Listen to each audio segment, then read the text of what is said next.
अब जब आपने ये वीडियो खत्म कर ली है तो मैं उम्मीद करता हूँ आपको ये समझ में आया होगा जो भी मैंने पढ़ाया है इसमें पूरी वीडियो में। चलिए आज की इस वीडियो में बस इतना ही, मिलता हूँ नेक्स्ट वीडियो में। रोमांटिसिज्म एज 1798 से 1850 तक मान लो। विलियम वर्ड्सवर्थ ने जब से लिरिकल बैलेट्स को पब्लिश करवाया और 1850 में जब तक उनकी डेथ ना हो गई तब तक हम मानते हैं रोमांटिक एज थी। विलियम वर्ड्सवर्थ इस एज के भाई थे, भाई बोले तो मोटा भाई। इनको हमें सबसे पहले डिस्कस करना होगा, लेकिन इनको शुरू करने से पहले रोमांटिसिज्म के बारे में कुछ बेसिक डिटेल्स आपको देता हूँ। सबसे पहले ये मूवमेंट जो था सिर्फ और सिर्फ लिटरेचर में नहीं आया था, बल्कि और दूसरे आर्ट्स में भी आया था, जैसे म्यूजिक और पेंटिंग। दूसरी चीज़ आप नोट करो कि इसे रोमांटिक रिवाइवल कहा जाता है। रिवाइवल का मतलब होता है किसी चीज़ को फिर से जिंदा करना, यानी ये चीज़ पहले से मौजूद थी लेकिन बीच में एज ऑफ एनलाइटनमेंट एज में ये चीज़ दब गई थी कहीं साइंस की तरक्की के बीच में। तो सेल्फ एक्सप्रेशन और इंडिविजुअल फीलिंग्स पर जोर नहीं दिया जा रहा था, जो कि इस एज में दिया गया। आपसे पूछा जा सकता है कि किसने इस एज को रोमांटिक एज नाम दिया। तो दोस्तों, दो जर्मन भाई थे, दो जर्मन क्रिटिक्स, ऑगस्ट विल्हेम श्लीगल और फ्रेडरिक श्लीगल। इन दोनों ने नामकरण किया था ये रोमांटिक्स। रोमांटिक एज में आप 6 राइटर्स के नाम नोट कर लो, जिसमें फर्स्ट और सेकंड जनरेशन के पोएट्स आते हैं। सबसे पहले वर्ड्सवर्थ, जिनको पोएट ऑफ नेचर कहा जाता है। कॉलरिज, जिन्हें सुपर नेचुरल पोएट कहा जाता है क्योंकि वो सुपर नेचुरल एलिमेंट्स का बहुत यूज़ करते थे। लॉर्ड बायरन, जिन्हें पोएट ऑफ ह्यूमनिज्म कहा जाता है। शैले, जिन्हें पोएट ऑफ लव कहा जाता है। कीट्स, जिन्हें पोएट ऑफ ब्यूटी कहा जाता है। और वॉल्टर स्कॉट, जिन्हें पोएट ऑफ मिडीवल लव भी कहा जाता है।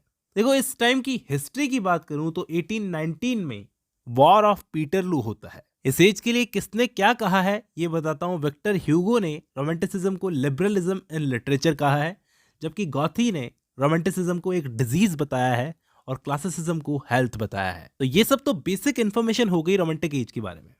अब हम बात करते हैं विलियम वर्ड्सवर्थ की। देखो, एक चार्ट बनाकर मैं आपको समझाना चाहूंगा इनकी लाइफ को, ताकि आपको अच्छे से क्लियर हो जाए। आप नोट्स बनाते हुए चलिए, शुरू करते हैं। विलियम वर्ड्सवर्थ का नाम रोमांटिक एज में बहुत बड़ा नाम है।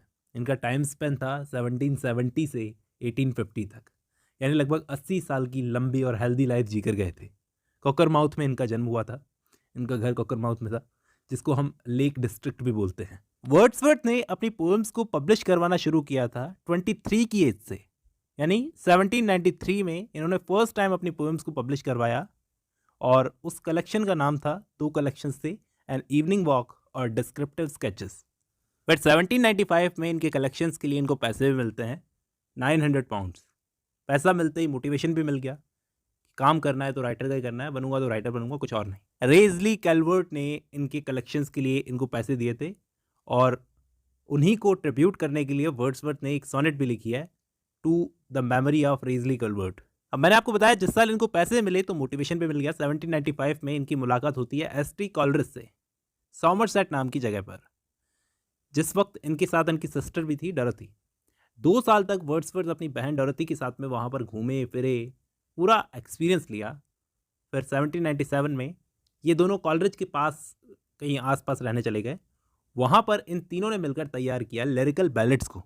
अब उसी दौरान जब लिरिकल बैलेट्स की मैन्युस्क्रिप्ट तैयार हो चुकी थी, उस वक्त वर्ड्सवर्थ और कॉलरिज की मुलाकात होती है विलियम हैजलिट से।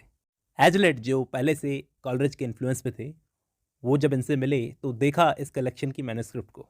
ये मैन्युस्क्रिप्ट अब पब्लिश होने वाली थी 1798 में और एक बड़ा चेंज लाने वाली थी। लेकिन इसको पब्लिश करवाने से पहले दोनों ने म्यूचुअली एक फैसला किया था कि हम दोनों में से कोई भी इस कलेक्शन पर अपना नाम नहीं डालेगा।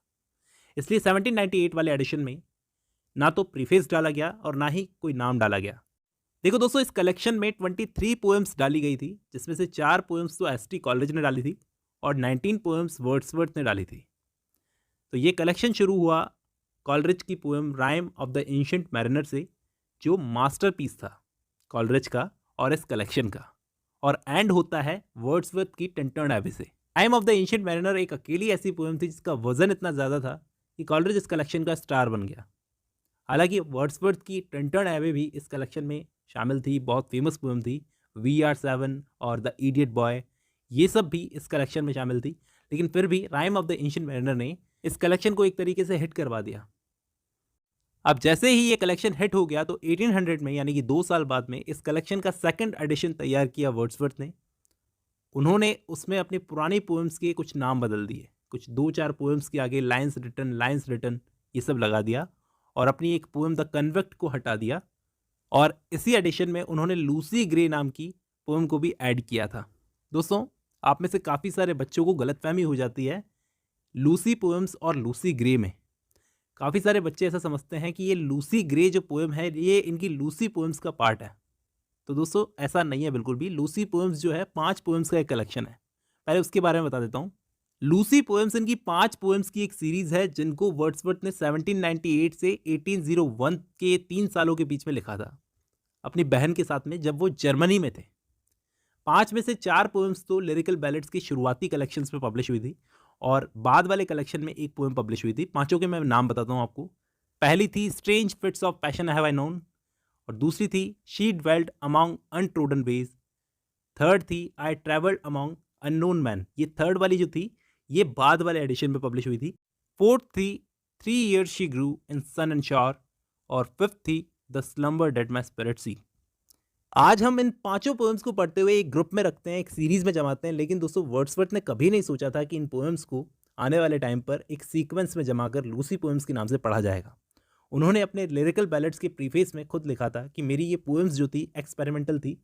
मैंने इन पोएम्स में ब्यूटी, लव, लॉन्गिंगनेस, डेथ के बारे में जो एक्सपेरिमेंट्स किए थे उनके बारे में ये पोएम्स थी। इंटरेस्टिंगली हमको ये नहीं पता कि ये लूसी जो कैरेक्टर है ये सच में कोई कैरेक्टर था वर्ड्सवर्थ की लाइफ में या फिर उनकी इमेजिनेशन से बनाया हुआ एक कैरेक्टर था, क्योंकि उन्होंने खुद कभी भी किसी को भी ये आइडेंटिटी रिवील नहीं की लूसी की, ना ही किसी पोएम में बताया है। आइडेंटिटी तो बहुत दूर की बात है, लूसी की एज तक हमको नहीं पता। आपको लूसी पोएम्स को पढ़ते वक्त एक चीज़ और ध्यान रखनी चाहिए कि थॉमस पॉवेल नाम के एक लिटरेरी क्रिटिक थे, उन्होंने इन पोएम्स को एक ग्रुप में जमाया था। किन्होंने जमाया था? थॉमस पॉवेल ने। वर्ड्सवर्थ ने खुद ने नहीं जमाया था, उन्होंने तो बस लिख दिया एक्सपेरिमेंट करके। अब दोस्तों, इसी दौरान विलियम वर्ड्सवर्थ ने अपनी लाइफ में एक ड्रामा भी लिखा था जो एक ट्रेजेडी थी 5 एक्ट्स की, जिसका नाम था द बॉर्डरर्स। जिस दौरान इन्होंने लिरिकल बैलेट्स की मैन्युस्क्रिप्ट तैयार की थी ना, उसी दौरान 1796-1797 के आसपास, तो इस ट्रेजेडी को उन्होंने सेट किया था किंग हेनरी थर्ड के टाइम पर, इंग्लैंड के राजा जो थे किंग हेनरी थर्ड के टाइम पर। फिर 1797 में, यानी लिरिकल बैलेट्स के पब्लिश होने के 1 साल पहले, वर्ड्सवर्थ ने सोचा चलो इसको परफॉर्म करवाता हूँ। तो उन्होंने बात की एक थिएटर डायरेक्टर से। उस थिएटर डायरेक्टर का नाम था थॉमस हैरिस, जो कॉन्वेंट गार्डन थिएटर का मालिक था। उसने वर्ड्सवर्थ को साफ मना कर दिया कि मैं इसको परफॉर्म नहीं करवा सकता। उन्होंने साफ साफ कहा कि अच्छी चीज़ है लेकिन ये फेल हो जाएगी। एक तो वर्ड्स की फॉर्म में आपने इसको लिखा है, मतलब पोएट्री की तरह आपने इसको लिखा है, और ये स्टेज के लिए नहीं बना हुआ है, तो मुझे लगता है ये फेल हो जाएगा। उन्होंने मना कर दिया कि इसको परफॉर्म नहीं करवा सकता। तो ऐसे में आप देखो, वर्ड्सवर्थ ने एक एक्सपीरियंस्ड आदमी की सलाह मानी और 1842 तक अब इस प्ले को इसको संभाल के रखा और पब्लिश नहीं करवाया। आप सब्र देखो कि 45 सालों तक वेट किया, अपनी एक्साइटमेंट में आकर इसको पब्लिश तक नहीं करवाया। फिर लिरिकल बैलेट्स के पब्लिश होने के बाद में तो ये स्टार बन ही चुके थे 1798 में। इसी दौरान ये तीनों, वर्ड्सवर्थ, डॉरथी और कॉलरिज, जर्मनी चले गए थे घूमने के लिए। ये दोनों जने, वर्ड्सवर्थ और कॉलरिज, अपने अलग अलग मकसद के लिए ट्रैवलिंग पर गए थे, एक्सपीरियंस लेने के लिए, अपने अलग अलग तरीके से। और जैसे ही सर्दियाँ आती है तो वर्ड्सवर्थ ने अपनी ऑटोबायोग्राफी प्रेल्यूड पर काम करना शुरू कर दिया। उस दौरान इन्होंने एक्सट्रीम स्ट्रेस फील किया था जर्मनी में रहते हुए, अकेलापन फील किया था, तब इस ऑटोबायोग्राफी को लिखना शुरू किया था। अब काफ़ी सारे लोग इसके बारे में आपको बताएंगे कि ऑटोबायोग्राफी को इन्होंने लिखना शुरू कर दिया था, लेकिन कैसे किया था, इसके पीछे की स्टोरी क्या थी, उस वक्त ये कहाँ पर रह रहे थे। उस वक्त ये गॉसलर नाम की जगह पर रह रहे थे, और उसी दौरान ये लूसी पोएम्स भी इन्होंने कंपोज की थी, जो मैंने आपको बताई थी ना, उसी दौरान इन्होंने कंपोज की थी। ज़्यादा टाइम वहाँ पर रह नहीं पाई ये, 1799 में इंग्लैंड वापस आ गए थे। उस वक्त कॉलरिज इनके साथ में नहीं आए थे, ये अपनी बहन के साथ में वापस आ गए थे। देखो दोस्तों, इनकी ऑटोबायोग्राफी पर काम करना शुरू किया था, ये एक एक्सीडेंट था। इस ऑटोबायोग्राफी को ये एक नाम से बुलाते थे, पोएम टू कॉलरिज कहकर बुलाते थे। इन्होंने नाम तक नहीं सोचा था, एक्सीडेंट ही था ये। अपने लेटर्स में उन्होंने डॉरथी को लिखा था पोएम टू कॉलरिज बोलकर इस ऑटोबायोग्राफी को। बाद में इसको प्रेल्यूड नाम मिला था। दरअसल एक कहानी है प्रेल्यूड को लिखे जाने से पहले की, और कॉलरिज के साथ इसको क्यों जोड़ा जाता है मैं आपको बताता हूँ। देखो, दोनों की दोस्ती में लिरिकल बैलेट सक्सेस हो गया था, तो इनकी नेक्स्ट प्लानिंग थी कि कुछ बड़ा लिखेंगे। तो कॉलरिज ने एक प्रोजेक्ट बनाया द ब्रूक नाम का, जिसमें बहुत सारी पोएम्स होंगी, और उन पोएम्स में हम साइंस, फिलॉसफी, रिलीजन, इन सब की बातें करेंगे। एक और प्रोजेक्ट तैयार हुआ था दोनों का, लेकिन इन पोएम्स को तैयार करने का सारा बर्डन किस पर आ गया था? वर्ड्सवर्थ पर। इन्होंने उस वक्त एक पोएम लिखने की सोची थी, एक बड़ी पोएम द रिक्लूस टाइटल रखा।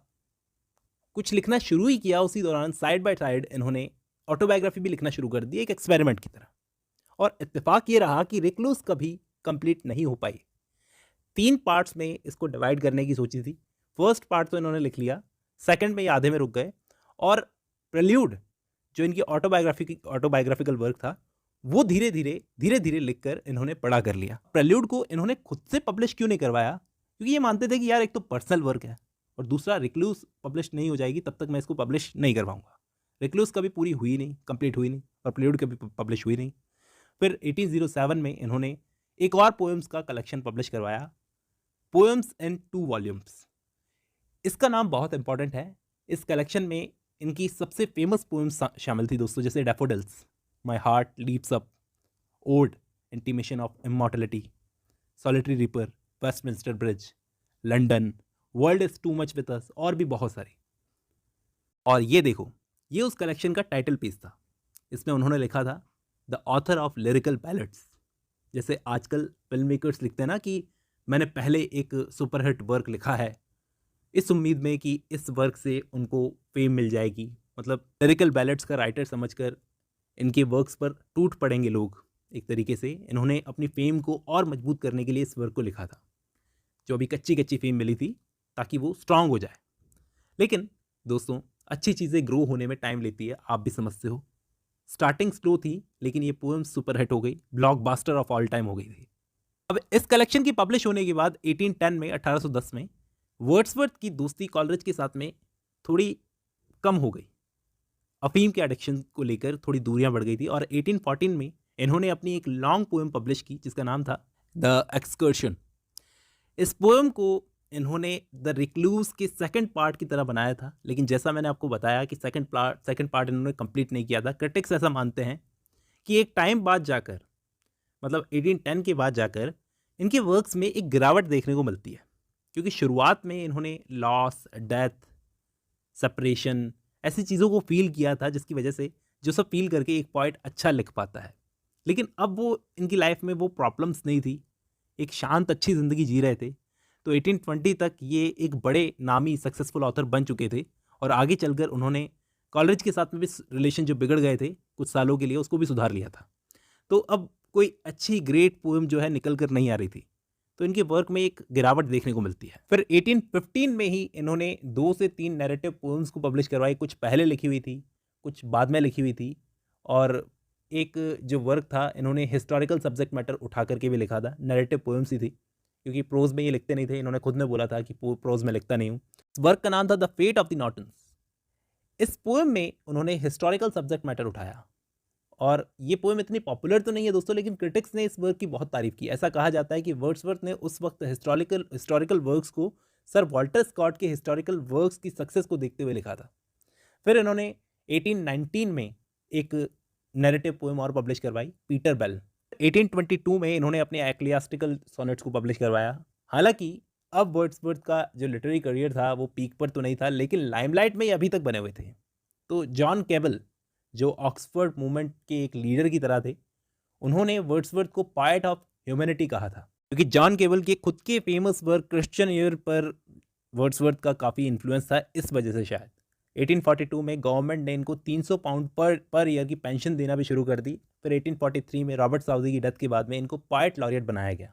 पहले तो इनको ये ऑफ़र किया गया, इन्होंने कहा कि मैं बूढ़ा हो गया हूँ, तो उस वक्त के प्राइम मिनिस्टर ने इनको कहा कि मतलब एक तरीके से मनाया, फिर जाकर ये पोएट लॉरिएट बन गए। 1843 से अपनी डेथ तक यानी 1850 तक ये पोएट लॉरिएट बने रहे। फिर 23 अप्रैल 1850 को इनकी डेथ हो गई। इनकी डेथ के बाद में कुछ महीनों बाद में इनकी वाइफ मैरी ने इनकी ऑटोबायोग्राफी प्रेल्यूड को पब्लिश करवाया, प्रेल्यूड नाम देकर। उस टाइम पर लोगों ने इसमें इंटरेस्ट नहीं दिखाया, लेकिन आज इस वर्क को इनका मास्टरपीस माना जाता है। बात करते हैं एस.टी. कॉलरिज की। ये एज में 2 साल छोटे थे वर्ड्सवर्थ से, और वर्ड्सवर्थ से पहले ही काफ़ी पहले इनकी डेथ हो गई थी। एक टर्म दी जाती है लेक पोएट्स, उसमें शामिल थे ये लेक पोएट्स में। और ये टर्म किसने दी थी आपसे पूछा जा सकता है। फ्रांसिस जेफरी ने 1817 में। देखो, कॉलरिज अपने life time German idealist philosophy से बहुत ज़्यादा प्रभावित थे। वो उसी चीज़ को इंग्लिश स्पीकिंग कल्चर के अंदर लाना चाहते थे। इन्होंने एक बहुत फेमस टर्म भी कॉइन की है, विलिंग सस्पेंशन ऑफ डिसबिलीफ। इनको अपने लाइफ टाइम फिजिकल प्रॉब्लम से बहुत सफ़र करना पड़ा। इनको बाइपोलर डिसऑर्डर था, वही बीमारी जो हनी सिंह को हो गई थी, पब्लिक में जाने से डरते थे, इसलिए अफीम का ओपियम एडिक्ट हो गए थे ये। अपने अकेलेपन को ये एक्सप्रेस करते हैं अपनी पोएम फ्रॉस्ट एट मिडनाइट में। आप पढ़ना इस पोएम को, साफ देखने को मिलता है इनका अकेलापन। 1796 में इन्होंने अपना एक जर्नल शुरू किया, द वॉचमैन, जो 8-8 दिन में प्रिंट होता था। इन्होंने 48 सॉनेट्स भी लिखी है। एक जर्मन पोएट थे फ्रेडरिक शिलर, उनकी एक ड्रामेटिक ट्रायोलॉजी थी वॉलेंस्टाइन, उस ट्रायोलॉजी को इन्होंने ट्रांसलेट किया था। ऐसा कहा जाता है कि सारा हचिंसन, जो कि मैरी हचिंसन यानी वर्ड्सवर्थ की साली थी, वर्ड्सवर्थ की वाइफ की बहन, उनसे इश्क में पड़ गए थे और उसके लिए एक बैलेड पोएम लिखी थी, लव। 1809 में इन्होंने एक और जर्नल शुरू किया था दोस्तों, जिसका नाम था द फ्रेंड। जर्नल्स का नाम ज़रूर ध्यान में रखना आप। और लंदन में शेक्सपियर पर इन्होंने बहुत सारे लेक्चर्स दिए हैं। 1817 में इनका मास्टरपीस वर्क आता है बायोग्राफिया लिटरेरिया। एक टर्म और है साइकोसोमैटिक, वो भी कॉलरिज ने ही कॉइन की है। साथ ही एक और फ्रेज है the high road of life, वो भी इन्होंने यूज़ की है। और एन रेडक्लिफ के वर्क द मंक का एक रिव्यू भी लिखा था इन्होंने। सबसे पहले इनकी famous term willing suspension of disbelief के बारे में बताता हूँ। ये 1817 में इन्होंने कॉइन की थी ये टर्म। इसका मतलब ये होता है, शायद इन्होंने ये बात अपने सुपर चीज़ों को जस्टिफाई करने के लिए, जो ये लिखते थे उसके लिए कही थी। जैसे हम लोग सर्कस में जाते हैं तो उसमें देखते हैं कि आधा बदन काट दिया किसी लड़की का। हम जानते हैं कि ऐसा पॉसिबल नहीं है, आधी बॉडी कैसे काटी जा सकती है किसी लड़की की और वो वापस वो ज़िंदा भी रहे। हम जानते हैं कि ये चीज़ पॉसिबल नहीं है, ऐसा नहीं हो सकता, लेकिन फिर भी हम थोड़ी देर के लिए अपने दिमाग को साइड में रख के सिर्फ एंजॉयमेंट के लिए उस चीज़ पे यकीन करते हैं। इस चीज़ को विलिंग सस्पेंशन ऑफ डिसबिलीफ कहा जाता है। कोई लंबी चौड़ी चीज़ नहीं है, आप सर्कस के एग्जाम्पल से ध्यान में रखो। मैं आपको बताता हूँ कि कॉलरिज एक चीज़ और मानते थे कि इमेजिनेशन जो होती है ना, उसकी 3 फॉर्म्स होती है। पहले डिस्कस कर चुका हूँ, लेकिन फिर भी आपको बता रहा हूँ, प्राइमरी, सेकेंडरी और फैंसी। बायोग्राफिया लिटरेरिया की लिंक मैं आपको डिस्क्रिप्शन में डाल दूंगा, उसको जाकर देख लीजिए। उसके अंदर आपको तीनों टाइप के इमेजिनेशन का पता चल जाएगा जो भी इन्होंने कही है। बायोग्राफिया लिटरेरिया का 13th चैप्टर बहुत ही ज़्यादा इंपॉर्टेंट है, उसी के अंदर ये सारी बातें की है। उसी चैप्टर पे इन्होंने इमेजिनेशन और फैंसी के बीच में फ़र्क भी बताया है। आप एक बार ज़रूर बायोग्राफिया लिटरेरिया वाली वीडियो को देखिए। नेक्स्ट मैं बात करता हूँ, इन्होंने एक टर्म जो SM प्लास्टिक को कॉइन किया है, इसको पावर ऑफ पोएटिक इमेजिनेशन कहते हैं। ये उसी वर्क बायोग्राफिया लिटरेरिया में, इसलिए मैं कह रहा हूँ कि एक बार ज़रूर आप बायोग्राफिया लिटरेरिया वाली वीडियो देखिए। क्रिटिक्स ने इन पर क्या कहा है? T.S. एलियट ने इन पर कहा है, perhaps the greatest of English critics and in a sense that last. जबकि चार्ल्स लैम्ब ने इनको अ डैमेज्ड आर्कएंजल कहा है। तो बचपन से ही कॉलरिज को पढ़ने का बहुत शौक था, खेलने कूदने के बजाय। इनकी उम्र 8 साल थी तो इनके फादर की डेथ हो गई। इसके बाद इनको क्राइस्ट हॉस्पिटल में भेजा गया पढ़ने के लिए। ये एक स्कूल था जिसको चैरिटी से चलाया जाता था, ये चैरिटी से चलने वाला स्कूल था। वहाँ इनकी एजुकेशन हुई, वहाँ इनका पोइट्री लिखने में इंटरेस्ट बढ़ा और क्राइस्ट हॉस्पिटल में ही दोस्तों इनकी मुलाकात होती है चार्ल्स लैम्ब से। चार्ल्स लैम्ब के साथ में ये वर्जिल के वर्क्स को पढ़ने लगे और इन्होंने भी दोस्तों अरेबियन नाइट्स को पढ़ा और उस वर्क ने इन पर बहुत गहरा इंप्रेशन छोड़ा। पिछली वीडियो में मैंने चार्ल्स डिकेंस वाली वीडियो के अंदर बता चुका हूँ कि चार्ल्स डिकेंस पर भी अरेबियन नाइट्स का बहुत इन्फ्लुएंस था, इन पर भी था। अब कभी कभी कॉलरिज अपने स्कूल में अकेले पढ़ जाते थे तो वो अपने बर्थ प्लेस को याद करते थे। फिर 1791 से 1794 के बीच में ये रहे कैम्ब्रिज यूनिवर्सिटी में। अब दोस्तों 1792 में इन्होंने स्लेव ट्रेड पर एक ओड लिख दी थी, तो उसके लिए, उस ओड के लिए ब्राउन मेडल मिला था इनको। अब इससे पहले क्या हुआ था, जब ये स्कूल में थे तो कुछ लड़कों से इनकी दोस्ती हो गई थी। उन्हीं लड़कों में से एक लड़का था टॉम एवांस। ये अपने दोस्तों के साथ टॉम एवांस के घर पे गए। वहाँ पर टॉम की जो सिस्टर थी मैरी एवांस, उनसे पहली बार कॉलरिज को पहली बार किसी लड़की से प्यार हुआ था। टॉम की सिस्टर मैरी से कॉलरिज की मुलाकात हुई और अगले 5 सालों तक कॉलरिज ने पागलों की तरह मैरी को पसंद किया, लेकिन अपनी फीलिंग्स को मैरी के सामने कभी शेयर नहीं किया। 1795 में मैरी ने फ्रायर टॉड से शादी कर ली। उस वक्त कॉलरिज रॉबर्ट साउदी से मिल चुके थे दोस्तों। कॉलरिज ने मैरी इवांस के लिए एक पोएम भी लिखी थी 1794 में, जिसका नाम है द साय, और मैरी इवांस को डेडिकेट की है ये पोएम। उनका नाम भी मेंशन किया है इस पोएम में। और इन्होंने कुछ टाइम के लिए अपना नाम बदलकर साइलस टॉम्किन कॉम्बरबाश ऐसा कोई नाम रख लिया था। अब क्या रीज़न था नाम बदलने का ये तो पता नहीं। तो ये सारी तो बात थी इनके स्कूल की।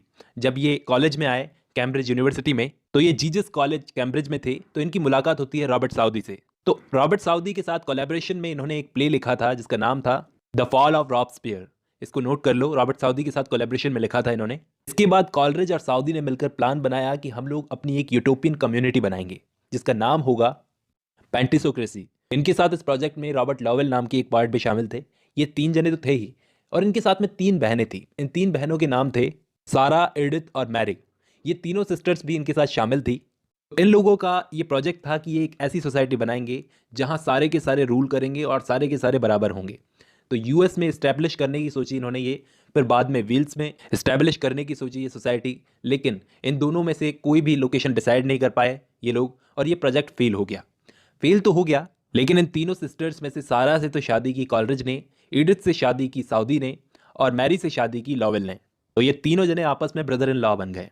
अब कॉलरिज ने सारा से शादी तो कर ली, लेकिन ये शादी सक्सेसफुल नहीं रही, मतलब अनहैप्पी मैरिज थी, शादी बेकार थी। इसके बाद ये अपनी वाइफ से नफरत करने लगे। 4 बच्चे होने के बाद कॉलरिज अपनी वाइफ से बिल्कुल अलग हो गए। आगे 1796 में कॉलरिज ने अपनी फर्स्ट वॉल्यूम ऑफ पोएम्स को पब्लिश करवाया और उसका टाइटल दिया उस कलेक्शन का पोएम्स ऑन वेरियस सब्जेक्ट्स। पहले कॉलरिज ने भी ये कोलैबोरेशन में काम करने की शुरुआत की थी। तो ये जो कलेक्शन था पोएम्स ऑन वेरियस सब्जेक्ट, तो चार्ल्स लैम्ब का भी ये कोलैबोरेशन में वर्क था, उनकी भी कुछ पोएम्स थी इसमें। चार्ल्स लैम्ब को कॉलरिज के साथ रहते हुए पोएट्री का शौक लग गया था। उनको नहीं पता था कि वो एसेज के लिए बने थे। 1796 में इन्होंने Charles Lamb, Charles Lloyd, Robert Southey और खुद की कुछ सोनेट्स को प्राइवेटली प्रिंट करवाया। कोलैबोरेशन से शुरुआत की। इसके बाद में कॉलरिज का एक प्लान बना इसी बीच कि एक वीकली जर्नल शुरू करेंगे जिसका नाम होगा द वॉचमैन। एक जर्नल को शुरू किया इन्होंने। ये जर्नल आता था 8 दिन के अंदर, कि हम 8 दिन में एक बार पब्लिश करवाएंगे इसको, क्योंकि ऐसा करने से ये लोग वीकली लगने वाले टैक्स से बच जाएंगे। अब 8-8 दिन करके 10 बार तो इस जर्नल को पब्लिश करवाया द वॉचमैन को इन्होंने, लेकिन 11वीं बार पब्लिश नहीं करवाया। तो ये थोड़ा कम टाइम के लिए चला, तो ये फेल हो गया। फिर 1797 और 1798 में जो साल आए वो कॉलरिज की लाइफ के सबसे खूबसूरत साल रहे, क्योंकि इस वक्त 1795 में इनकी मुलाकात हो चुकी थी वर्ड्सवर्थ से और उनकी सिस्टर डॉरथी से। उस वक्त तक इन्होंने अपनी poem rhyme of the ancient mariner और कुबला खान को कंपोज किया था, और खुद ये क्लेम किया था कि ये पोएम मेरे अफीम के नशे का रिजल्ट है, जो मैंने दिन में सपना देखा था। लेकिन तभी बीच में कोई दुष्ट पर्सन फ्रॉम पारलॉग आया जिसको मैंने बुलाया भी नहीं था, और ये पोएम आधी रह गई लिखते लिखते, उसने मुझे इंटरप्ट कर दिया। और दोस्तों ये इवेंट व्लादिमीर नाबोकोव की एक नोवेल पढ़ाई थी ललिता मैंने, उसके अंदर भी उन्होंने डाला है। और इसी टाइम पर कॉलरिज ने अपनी पोएम्स फ्रॉस्ट एट मिडनाइट्स और द नाइटिंगेल जैसी पोएम्स को प्रोड्यूस किया था। 1798 में लिरिकल बैलेट्स का पब्लिकेशन। वर्ड्सवर्थ की भले ही इस कलेक्शन में ज़्यादा पोएम्स थी, लेकिन इस कलेक्शन का मैंने पहले भी बताया आपको असली स्टार कॉलरिज था, क्योंकि कॉलरिज ने भले ही कम पोएम्स दी थी, लेकिन वो कम पोएम्स बहुत ही कमाल की थी। इस बीच कॉलरिज का जाना हुआ श्रॉपशायर, वहाँ पर इन्होंने एक लेक्चर दिया था। तो विलियम हैजलेट दोस्तों, जो वहाँ के यूनिटेरियन मिनिस्टर के बेटे थे, उस वक्त वो बहुत दूर से एसटी कॉलरिज को सुनने आए थे उनका लेक्चर। ये बात मैंने आपको पिछली कुछ वीडियोस के अंदर बताई है कि विलियम हैजलेट ने पहली बार जब कॉलरिज को सुना था तो उनको कैसा लगा था। फिर इसके बाद कॉलरिज विलियम हैजलेट के साथ गए, उनके फादर से मिले। फिर इनको कहीं से ऑफर आया और इन्होंने वो ऑफर एक्सेप्ट कर लिया, और हैजलेट को बड़ा दुख हुआ कि कॉलरिज को अब जाना पड़ेगा। उनको लगा था कि कॉलरिज इनके नेबर बन जाएंगे, काफ़ी कुछ सीखने को मिलेगा, लेकिन कॉलरिज को जाना पड़ा। फिर 16 सितंबर 1798 को कॉलरिज वर्ड्सवर्थ के साथ में जर्मनी गए और वहाँ की यूनिवर्सिटीज़ में घूमे। वर्ड्सवर्थ तो लौट आए थे, लेकिन ये वहाँ पर घूम रहे थे। वहाँ पर योहान फ्रेडरिक और योहान गॉटफ्रिड इनके लेक्चर्स को सुना, और तब कॉलरिज का जर्मन फिलोसफी की तरफ इंटरेस्ट पड़ा। स्पेशली ये ट्रांसेंडेंटल आइडियलिज्म और critical philosophy of Immanuel Kant की तरफ इनका इंटरेस्ट बढ़ा। तो 18th सेंचुरी के एक ड्रामेटिस्ट गॉटहार्ड लेसिंग, उनके लिटरेरी क्रिटिसिज्म की तरफ भी इनका इंटरेस्ट बढ़ा। वर्ड्सवर्थ तो जर्मनी से लौटकर वापस इंग्लैंड आ गए थे, लेकिन ये जर्मनी में ही थे। फिर जब ये इंग्लैंड लौटकर आए तो जर्मन क्लासिकल पार्ट्स को ये स्टडी करने लगे, पढ़ने लगे, ट्रांसलेट करने लगे। फिर 1799 में कॉलरिज वर्ड्सवर्थ के साथ में थॉमस हचिंसन के फार्म पर बैठे हुए थे। तो उस वक्त वहाँ पर बैठे हुए कॉलरिज ने सारा हचिंसन के लिए एक बैलेट पोएम लव को लिखा। ये सारा हचिंसन कौन थी? ये मैरी हचिंसन की सिस्टर थी। मैरी हचिंसन कौन थी? ये तो पता ही है, विलियम वर्ड्सवर्थ की वाइफ थी। तो कॉलरिज को विलियम वर्ड्सवर्थ की वाइफ की बहन से प्यार हो गया था, तो उसके लिए उन्होंने डिजेक्शन एंड ओड नाम की पोएम भी लिखी थी, और ये लव नाम की पोएम को भी लिखा था उन्होंने। ठीक है, ध्यान देना, इस पोएम से, लव पोएम से दोस्तों जॉन कीट्स बहुत इंस्पायर हुए थे, और उनका जो बहुत ही फेमस वर्क है, कुछ दिन पहले मैंने आपको पढ़ाया था, ला बेल डेमसन्स मर्सी, उसको लिखने के लिए जॉन कीट्स को इस पोएम से इंस्पिरेशन मिली थी। अब इनका अफीम का नशा बढ़ता जा रहा था एसटी कॉलरिज का। इस बीच इन्होंने 1804 में सिसिली और माल्टा ट्रैवलिंग की। फिर 1806 में ये लौट आए। फिर 1807 और 1808 में फिर से ये माल्टा गए अपनी हेल्थ को इम्प्रूव करने के लिए। अब इस टाइम तक कॉलरिज अफीम का नशा कर करके फुल ब्राउन हो गए थे। इसी अफीम के नशे में अपनी वाइफ से अलग हुए थे 1808 में, और 1810 में वर्ड्सवर्थ से इनका झगड़ा भी हुआ था। फिर 1814 में डॉक्टर डैनियल के पास इनको जाना पड़ा। 1809 में इन्होंने फिर से अपना कोई न्यूज़पेपर शुरू करने की सोची, और उसके साथ में एक जर्नल द फ्रेंड नाम का एक जर्नल शुरू करने की सोची, जो ठीक ठाक चला था, लेकिन इसमें भी कोई पैसे की प्रॉब्लम आ गई, फाइनेंशियल प्रॉब्लम्स वगैरह। और इस टाइम तक कॉलरिज ने 1810 और 1820 के बीच में शेक्सपियर पर लेक्चर्स देना शुरू किए, क्योंकि उनमें इनको इंटरेस्ट आ रहा था। इस चीज़ को करने से एज ए लिटरेरी क्रिटिक इनकी रेपुटेशन बढ़ने लगी। लेकिन फिर इनकी हेल्थ प्रॉब्लम्स बीच में आ गई। हेल्थ प्रॉब्लम्स की वजह से ये लेक्चर्स में डिले कर जाते थे, लेक्चर्स के लिए नोट्स तैयार नहीं कर पाते थे। मगर इन्होंने 2 जनवरी 1812 को एक लेक्चर दिया था हैमलेट पर, और दोस्तों ये सबसे बेस्ट लेक्चर था इनका। हैमलेट को इतना अच्छा स्टडी कभी किसी ने नहीं किया था इनसे पहले। इनके स्टडी करने से पहले हैमलेट की बड़ी बुराई होती थी, उसको एक फेलियर माना जाता था, कम आंका जाता था। लेकिन कॉलरिज ने इस प्ले की रेपुटेशन को फिर से खड़ा किया। फिर 1814 से 1816 के बीच में ये विल्टशायर नाम की जगह पर रह रहे थे। वहाँ पर इन्होंने बायोग्राफिया लिटरेरिया पर काम किया। अब 1816 में इनकी हालत और ज़्यादा ख़राब हो गई। तो एक फिजिशियन थे दोस्तों, नाम नोट कर लेना, जेम्स गिलमैन। उन्होंने इनको अफीम पर कंट्रोल दिलवाया, और उनके साथ ही ये अपनी लाइफ के आखिरी सालों तक रहे। तो उस वक्त इनसे मिलने बहुत बड़े बड़े लोग आए, जैसे Ralph Waldo Emerson. Physician James Gillman के घर में ही इन्होंने अपना वर्क बायोग्राफिया लिटरेरी कंप्लीट किया, और इस वॉल्यूम में 23 चैप्टर्स थे, जिसमें कॉलरिज ने अपने ऑटोबायोग्राफिकल नोट्स को लिखा है, और कुछ पोएम्स और भी लिखी थी इसके साथ में। लेकिन कुछ ऐसेज भी लिखे थे जो इनकी डेथ के बाद में पब्लिश हुए। और जो जो इनके फॉलोअर्स थे दोस्तों, ध्यान देना, जो जो इनके फॉलोअर्स थे इनके एंड के टाइम पर, वो ऑक्सफोर्ड मूवमेंट में बहुत बड़े बड़े नाम थे। फिर इसके बाद जुलाई 1834 में कॉलरिज की डेथ हो गई। इन्होंने अपनी ज़िंदगी के लगभग 18 साल गिलमैन की फैमिली के साथ में गुजारे थे। कॉलरिज ने अपने बहुत सारे कंटेम्प्रेरी पार्ट्स को इन्फ्लुएंस किया था। वर्ड्सवर्थ और रॉबर्ट साउदी को तो इनकी प्रोफेशनल एडवाइस की ज़रूरत पड़ती रहती थी। कई क्रिटिक्स ये भी मानते हैं कि वर्ड्सवर्थ जो इतने फेमस हुए थे, उसमें कॉलरिज का भी बहुत बड़ा हाथ था, और उनकी वर्क्स द प्रेल्यूड में तो कॉलरिज की ओरिजिनलिटी का बहुत इन्फ्लुएंस था।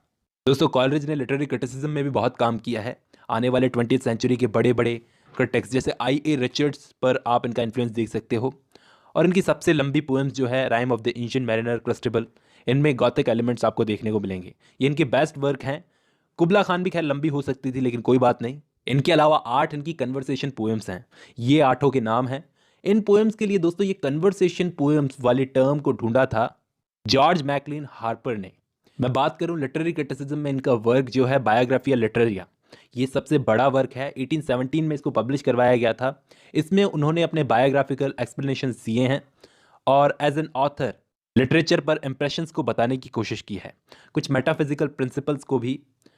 तो इसी वजह से, इन मेटाफिजिकल प्रिंसिपल्स की वजह से T.S. एलियट भी कॉलरिज को ग्रेटेस्ट क्रिटिक मानते थे। वो बोलते थे कि कॉलरिज अपने कंटेम्प्रेरी किसी भी दूसरे पार्ट से ज़्यादा अच्छे से नेचुरल एबिलिटीज़ को दिखाने की काबिलियत रखते थे।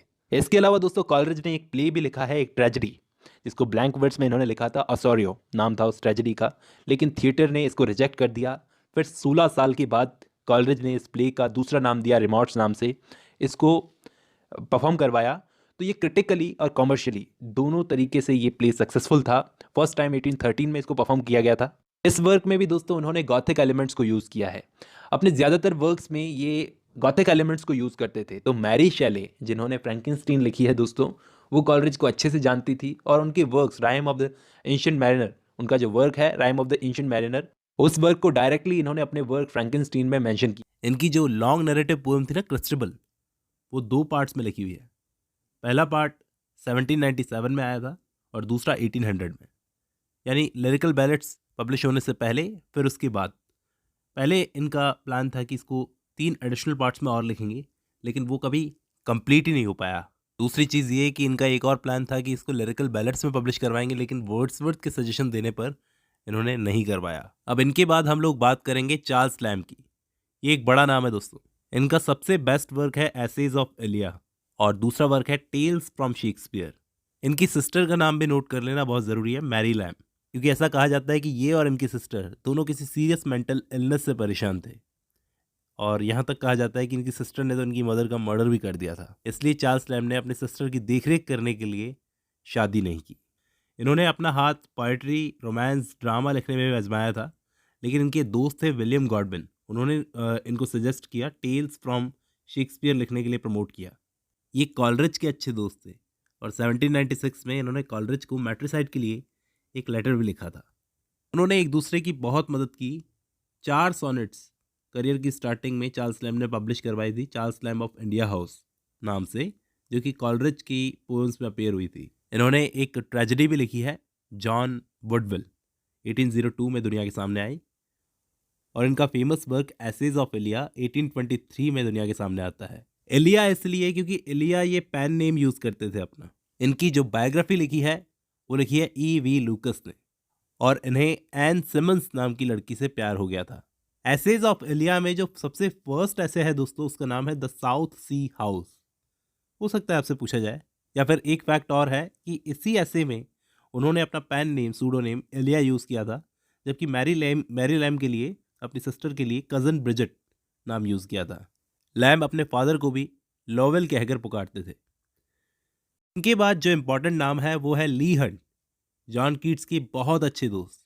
इनका पूरा नाम था जेम्स हेनरी ली हंट। की जो पोएम्स पब्लिश हुई थी वो जुवेनिलिया के नाम से पब्लिश हुई थी। 1808 में ये फेमस न्यूज़पेपर द एग्जामिनर के एडिटर बन गए, जो कि इनके भाई ने ढूंढा था, जिसको जॉन हंट जो इनके भाई थे, उन्हें 1813 में एक गड़बड़ कर दी, प्रिंस रीजेंट पर अटैक कर दिया, जिससे इन्हें 2 साल बहुत भुगतना पड़ा। इसके बाद इनके एसेज जो पब्लिश हुए वो 1814 से 1817 तक पब्लिश हुए द एग्जामिनर में। और इनके एसेज एग्जामिनर में किस टाइटल से पब्लिश हुए थे? The round table. 2 वॉल्यूम्स में पब्लिश हुए थे। 12 एसेज हंट के थे और 40 एसेज हैजलिट के थे। हैजलिट के बारे में मैं आपको बताऊंगा। बाद में इन्होंने रिफ्लेक्टर नाम की एक क्वार्टरली मैगजीन को भी एडिट किया, और भी दूसरी मैगजीन से इनका कनेक्शन था, जैसे the indicator, monthly repository, London journal.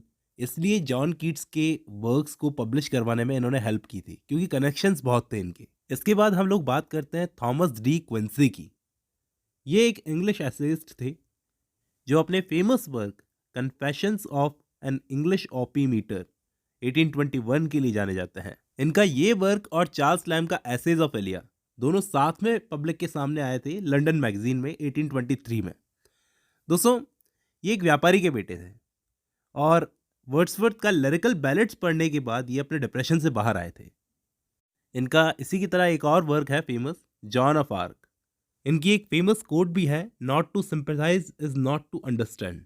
और एक और फेमस वर्क का नाम याद कर लो, ऑटोबायोग्राफिक स्केचेस, 1853 का वर्क है। नेक्स्ट है P.B. शैले।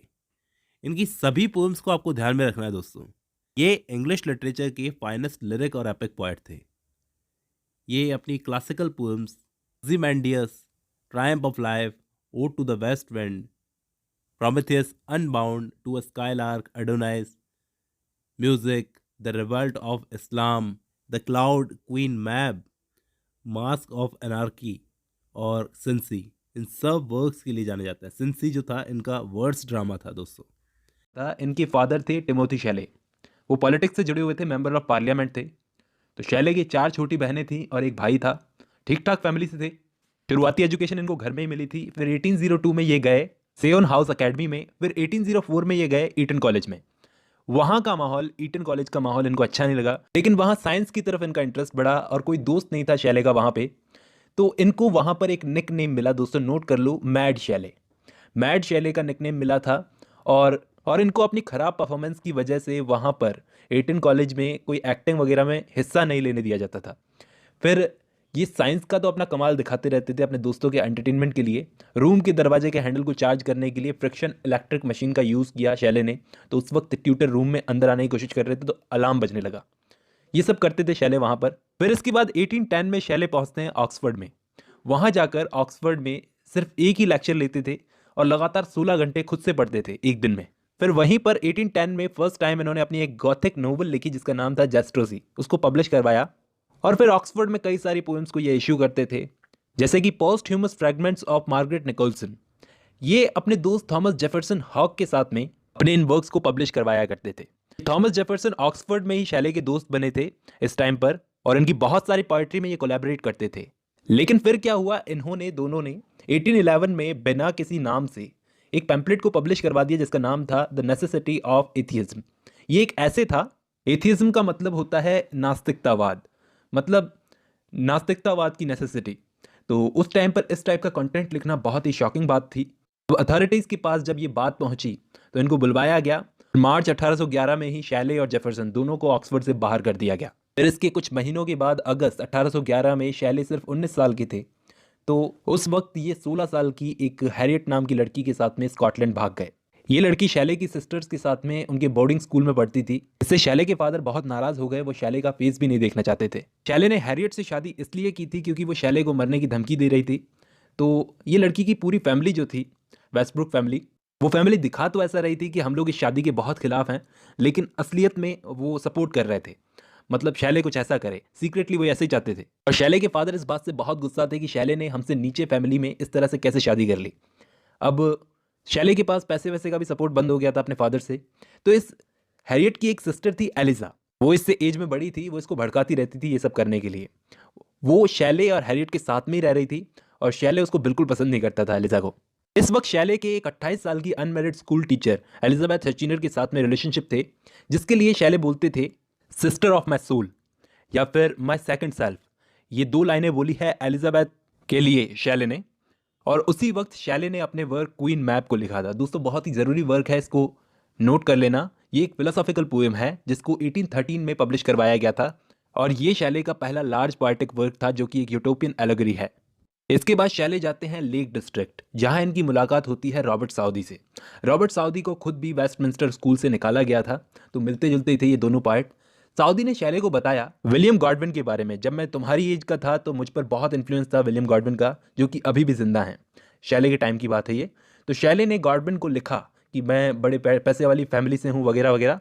तो गॉडविन को शैले में अपने फाइनेंशियल प्रॉब्लम्स का सॉल्यूशन दिखा। तो इस वक्त तक शैले अपनी मैरिड लाइफ से बड़े अनहैप्पी थे, हैरियट से और उससे भी ज़्यादा उसकी बहन एलिजा से। तो इस वक्त शैले ने हैरियट पर इल्ज़ाम लगाया कि तुमने मुझसे मेरे पैसों के लिए शादी की है। ज़्यादातर टाइम शैले इसके बाद घर से बाहर गुजारने लगे, इटालियन लैंग्वेज पढ़ते थे, विलियम गॉडविन के घर जाते थे। तो एलिजा और हैरियट ये दोनों जनी अपने पेरेंट्स के घर पे वापस चली गई। अब शैले जा रहे थे विलियम गॉडविन के घर पर। तो विलियम गॉडविन की 3 एजुकेटेड बेटियां थी, मतलब 3 समझदार बेटियां थी, जिसमें से 2 अडॉप्टेड थी और एक थी मैरी, जो कि उनकी फर्स्ट वाइफ मैरी वॉलस्टनक्राफ्ट से थी। दोस्तों मैरी वॉलस्टनक्राफ्ट ने एक वर्क लिखा था, फेमिनिस्ट फिलोसफी में एक वर्क लिखा था, सबसे फर्स्ट वर्क माना जाता है, जिसका नाम है a vindication of rights of women. इसको नोट कर लेना। ये विलियम गॉडविन की फर्स्ट वाइफ थी, जिनसे इनको एक बेटी थी और उस बेटी को जन्म देते हुए इसकी डेथ हो गई। इस लड़की का नाम था मैरी। इस लड़की का नाम भी मैरी रखा गया और बाद में ये मैरी शैले बनी। शैले को मैरी बहुत ही ब्रिलियंट लगती थी। तो शैले इस फैमिली में जब आए थे तब ये स्कॉटलैंड में पढ़ रही थी। जब लौट कर आई तो शैले मैडली इससे प्यार करने लगे। शैले मैरी को धमकी देने लगे कि मैं सुसाइड कर लूँगा। फिर 1814 में शैले ने अपनी वाइफ हैरियट को छोड़ा, जो कि प्रेग्नेंट थी उस वक्त, और मैरी के साथ ये स्विट्ज़रलैंड भाग गए।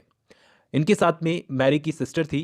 तो ये दोनों बहनें शैले के साथ में स्विट्ज़रलैंड चली गई और इनकी बड़ी बहन फैनी, जो कि शैले को पसंद करती थी, वो भी पसंद करती थी शैले को, वो घर में ही थी। अब ट्रैवलिंग करते करते इन्होंने रूसो को भी पढ़ा, शेक्सपियर को भी पढ़ा, खूब ट्रैवल किया और फिर जब थक गए तो वापस लौट कर इंग्लैंड आ गए। विलियम गॉडविन पर बहुत गुस्सा थे। इस वक्त शैले ने अपनी पहली मेजर अचीवमेंट, जो अपना वर्क एक पोएम लिखी थी, Alastair the spirit of solitude नाम का वर्क लिखा था इस वक्त। और इस वक्त ही शैले विलियम वर्ड्सवर्थ की पोएट्री की तरफ अट्रैक्ट होने लगे थे। फिर 1816 में शैले और मैरी इन दोनों ने फिर से स्विट्ज़रलैंड जाने की सोची। पहली बार ये अपनी सिस्टर क्लियर के साथ में गए थे। इनकी सिस्टर क्लियर भी इनके साथ में गई थी। तो क्लियर ने ही इनसे लॉर्ड बायरन से इंट्रोड्यूस करवाया। अब लॉर्ड बायरन के पास ही में ये लोग रहते थे, लेक जिनेवा के पास में। रोज़ इनमें बातें होती थी। तो इससे लॉर्ड बायरन और शैले में दोस्ती बढ़ती गई। तो इससे क्या है, शैले की पोएट्री पर बहुत असर आने लगा बायरन का, और बायरन को भी शैले ने इनकरेज किया कि वो कोई एपिक पोएम लिखना शुरू करें, और उसी का रिजल्ट था दोस्तों डॉन जुआन। फिर इसके बाद ये जब इंग्लैंड लौट कर आए तो शैले की वाइफ जो थी, फर्स्ट वाइफ थी हैरियट, उसकी डेथ हो गई थी डूबने की वजह से। इसके बाद दोस्तों शैले की मुलाकात होती है ली हंट से और उन्हीं के साथ जॉन कीट्स से। तो इस वक्त तक अपनी वाइफ की डेथ के बाद में शैले ने मैरी से शादी कर ली थी। इसके बाद 1818 में ये इटली गए। इटली में बहुत सारी सिटीज़ में ये घूमे और उस वक्त तक इन्होंने अपना वर्ड्स ड्रामा पूरा कंप्लीट कर लिया था रोम में, जिसका नाम था प्रोमेथियस अनबाउंड। और इसके अलावा एक ट्रेजेडी द सेंसी नाम की, इसको बाद में परफॉर्म किया गया था दोस्तों। अब 1820 में शैले को पता चलता है अपने किसी फ्रेंड से, अपने किसी दोस्त से, कि जॉन कीट्स की तबीयत खराब है। तो शैले ने कीट्स को इनवाइट किया कि मेरे पास में पीसा नाम की जगह थी, वहाँ पर आ जाओ। तो कीट्स ने कहा कि बहुत अच्छी बात है दोस्त, लेकिन मुझे अभी रूम जाना पड़ेगा मेरे दोस्त जोसेफ के साथ में। दोस्तों मैंने आपको जॉन कीट्स की बायोग्राफी में बताया था कि ये वो टाइम था जब कीट्स को डॉक्टर्स ने बोला था कि आपके लंग्स आने वाली सर्दियाँ बर्दाश्त नहीं कर पाएंगे, तो आप इटली चले जाओ। तो उस वक्त ये इटली जा रहे थे। उस वक्त शैले ने इन्वाइट किया था इनको अपने पास आने के लिए पिसा में। तो वहाँ जाकर, इटली जाकर कीट्स की डेथ हो गई। फिर 1821 में शैले को जब खबर मिलती है कीट्स की डेथ की, उस टाइम पे बहुत टाइम लगता था खबर मिलने में, तो उस वक्त कीट्स की डेथ पर इन्होंने एक एलिजी लिखी जिसका नाम था एडोनाइज। जिस एलिजी में दोस्तों शैले ने 55 स्पेंसरियन स्टैंजा का यूज किया है। स्पेंसरियन स्टैंजा में एडोनाइज को लिखा है और ये शैले के करियर का सबसे बेस्ट वर्क माना जाता है एडोनाइज, क्योंकि शैले ने बहुत सारी एलिजीज को पढ़ रखा था। अब 1821 में ही शैले की मुलाकात होती है एक नेवी ऑफिसर एडवर्ड विलियम्स से, और दोस्तों ध्यान देना ये भी ज़रूरी है, और उसकी वाइफ जेन विलियम्स से। तो शैले का अट्रैक्शन, स्ट्रॉन्ग अट्रैक्शन हो गया जेन विलियम्स की तरफ, और उसके लिए भी शैले ने बहुत सारी पोएम्स लिखी। फिर 1822 में शैले बायरन और ली हंट के साथ मिलकर एक जर्नल को शुरू करना चाहते थे जिसका नाम था द लिबरल, ठीक है। उसके एडिटर होते ली हंट, और 8 जुलाई 1822 को जब शैले इटली से वापस लौट रहे थे तो अनफॉर्चुनेटली जिस बोट में ये थे वो बोट डूब गई और शैले की डेथ हो गई। डॉन हुआन नाम था उसका जिस बोट में ये आ रहे थे। कहा जाता है कि उसकी मैन्युफैक्चरिंग ठीक नहीं थी। कुछ लोग ये मानते हैं कि ये डेथ एक्सीडेंटल नहीं थी, मतलब शैले खुद डिप्रेस थे और वो खुद मरना चाहते थे। डूबने के कई दिनों बाद तक तो बॉडी मिली नहीं, और जब बॉडी मिली तो हाथ और चेहरा नहीं था, समुद्री जानवर खा गए थे, और पूरे कपड़ों के साथ बॉडी मिली थी। बूट्स भी पहने हुए थे उस वक्त शैले को, और शैले की पॉकेट में एक छोटी सी बुक थी जॉन कीट्स की पोएट्री की। और दोस्तों शैले की ग्रेव पर, उनकी कब्र पर द टेम्पेस्ट शेक्सपियर का जो प्ले है उसकी कुछ लाइनें लिखी गई है जो कि एरियल ने बोली थी। अब वेस्टमिंस्टर एबे में शैले का एक मेमोरियल बनवाया गया है उनके फ्रेंड्स लॉर्ड बैरन और जॉन कीट्स के साथ में। अब शैले को अपने वर्क से जीते जी तो कुछ नहीं मिला, लेकिन इनकी डेथ के बाद इनके वर्क्स को पहचान मिली। आने वाली जनरेशन शैले ने इंस्पायर किया, जैसे विक्टोरियन एज में Robert Browning, Alfred Lord Tennyson, D G Rossetti, Swinburne, William Butler Yeats, Rabindranath Tagore जैसे पोइट्स को। दूसरी कंट्रीज के पोइट्स भी इनसे बहुत इंस्पायर थे। हेनरी डेविड थेरू का एक वर्क है दोस्तों, सिविल डिसोबीडियंस। ये जो वर्क था, ये वर्क लियो टॉल्स्टॉय की राइटिंग्स, ये सब शैले की थ्योरीज से इन्फ्लुएंस्ड है। यहाँ तक कि महात्मा गांधी का पैसिव रेजिस्टेंस, ये भी इन्हीं से इन्फ्लुएंस था। ये सब शैले की नॉन वायलेंट रेसिस्टेंस से इन्फ्लुएंस थे। लॉर्ड बैरन तो दोस्तों अपने टाइम तक ही फेमस थे, लेकिन शैले को आने वाली जनरेशन्स ने पहचाना। इनके पॉलिटिकल रेडिकलिज्म की वजह से Karl Marx, Robert Browning, George Bernard Shaw, William Butler Yeats, बहुत सारे लोग, मैथ्यू आर्नोल्ड ने शैले के लिए बोला है beautiful and ineffectual angel, Matthew Arnold ने इनके लिए बोला है। तो विक्टोरियन एज में इनकी रेपुटेशन बढ़ी, लेकिन 20th सेंचुरी में शैले की रेपुटेशन गिर गई, क्योंकि इस टाइम पर न्यू ह्यूमनिज्म और न्यू क्रिटिसिज्म आ गया था। और इस वक्त पॉल एलमंड मोर और एर्विंग बॉवेट, इन्होंने रोमांटिसिज्म पर अटैक किया और शैले पर भी अटैक किया। टीएस इलियट और एफआर लेविस, इन्होंने भी शैले को क्रिटिसाइज किया। लेकिन दोस्तों विक्टोरियन एज में रॉबर्ट ब्राउनिंग ने अपनी अर्ली पोएम पाउलाइन, जो कि उन्होंने 1833 में कंपोज की थी, वो शैले को उन्होंने ट्रिब्यूट की है। दोस्तों शैले की एक खास बात कि शैले प्योर वेजिटेरियन थे, और वेजिटेरियन होने के फ़ायदे उन्होंने अपने बहुत सारे पैम्पलेट्स में बताए हैं। और शैले ने अपनी लाइफ के सारे मेजर वर्क्स अपनी डेथ के 4 साल पहले के टाइम के अंदर ही लिखे हैं। इनकी बॉडी को दफनाने के बाद फिर से निकालकर जलाया गया था टस्कनी बीच पर जुलाई 1822 में। लॉर्ड बायरन और ली हंट भी वहाँ पर मौजूद थे। कि दोस्तों शैले के हार्ट को, शैले के दिल को नहीं जलाया गया, उसको नहीं जलाया गया, और वो ली हंट ने मैरी शैले को दिया था। मैरी शैले ने शैले के हार्ट को अपनी मौत तक संभाल कर रखा था अपने पास में। 1851 में जब मैरी शैले की डेथ हुई तो उनका वो हार्ट मिला। 1889 में उस हार्ट को दफनाया गया। फिर 1889 में ही एक फ्रेंच पेंटर थे लुई एडवर्ड, उन्होंने शैले के फ्यूनरल को पेंट किया है, ये दिखाने के लिए कि शैले को कैसे जलाया गया होगा। ये वो पेंटिंग है जिसमें लॉर्ड बायरन और ली हंट भी मौजूद हैं।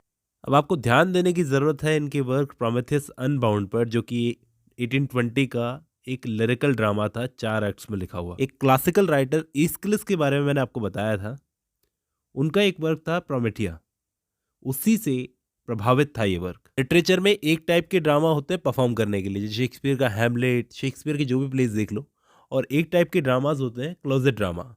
क्लोजेट ड्रामा वो होते हैं जो सिर्फ पढ़ने के लिए, परफॉर्म करने के लिए नहीं, पढ़ने के लिए लिखे जाते हैं। तो ये एक क्लोजेट ड्रामा था।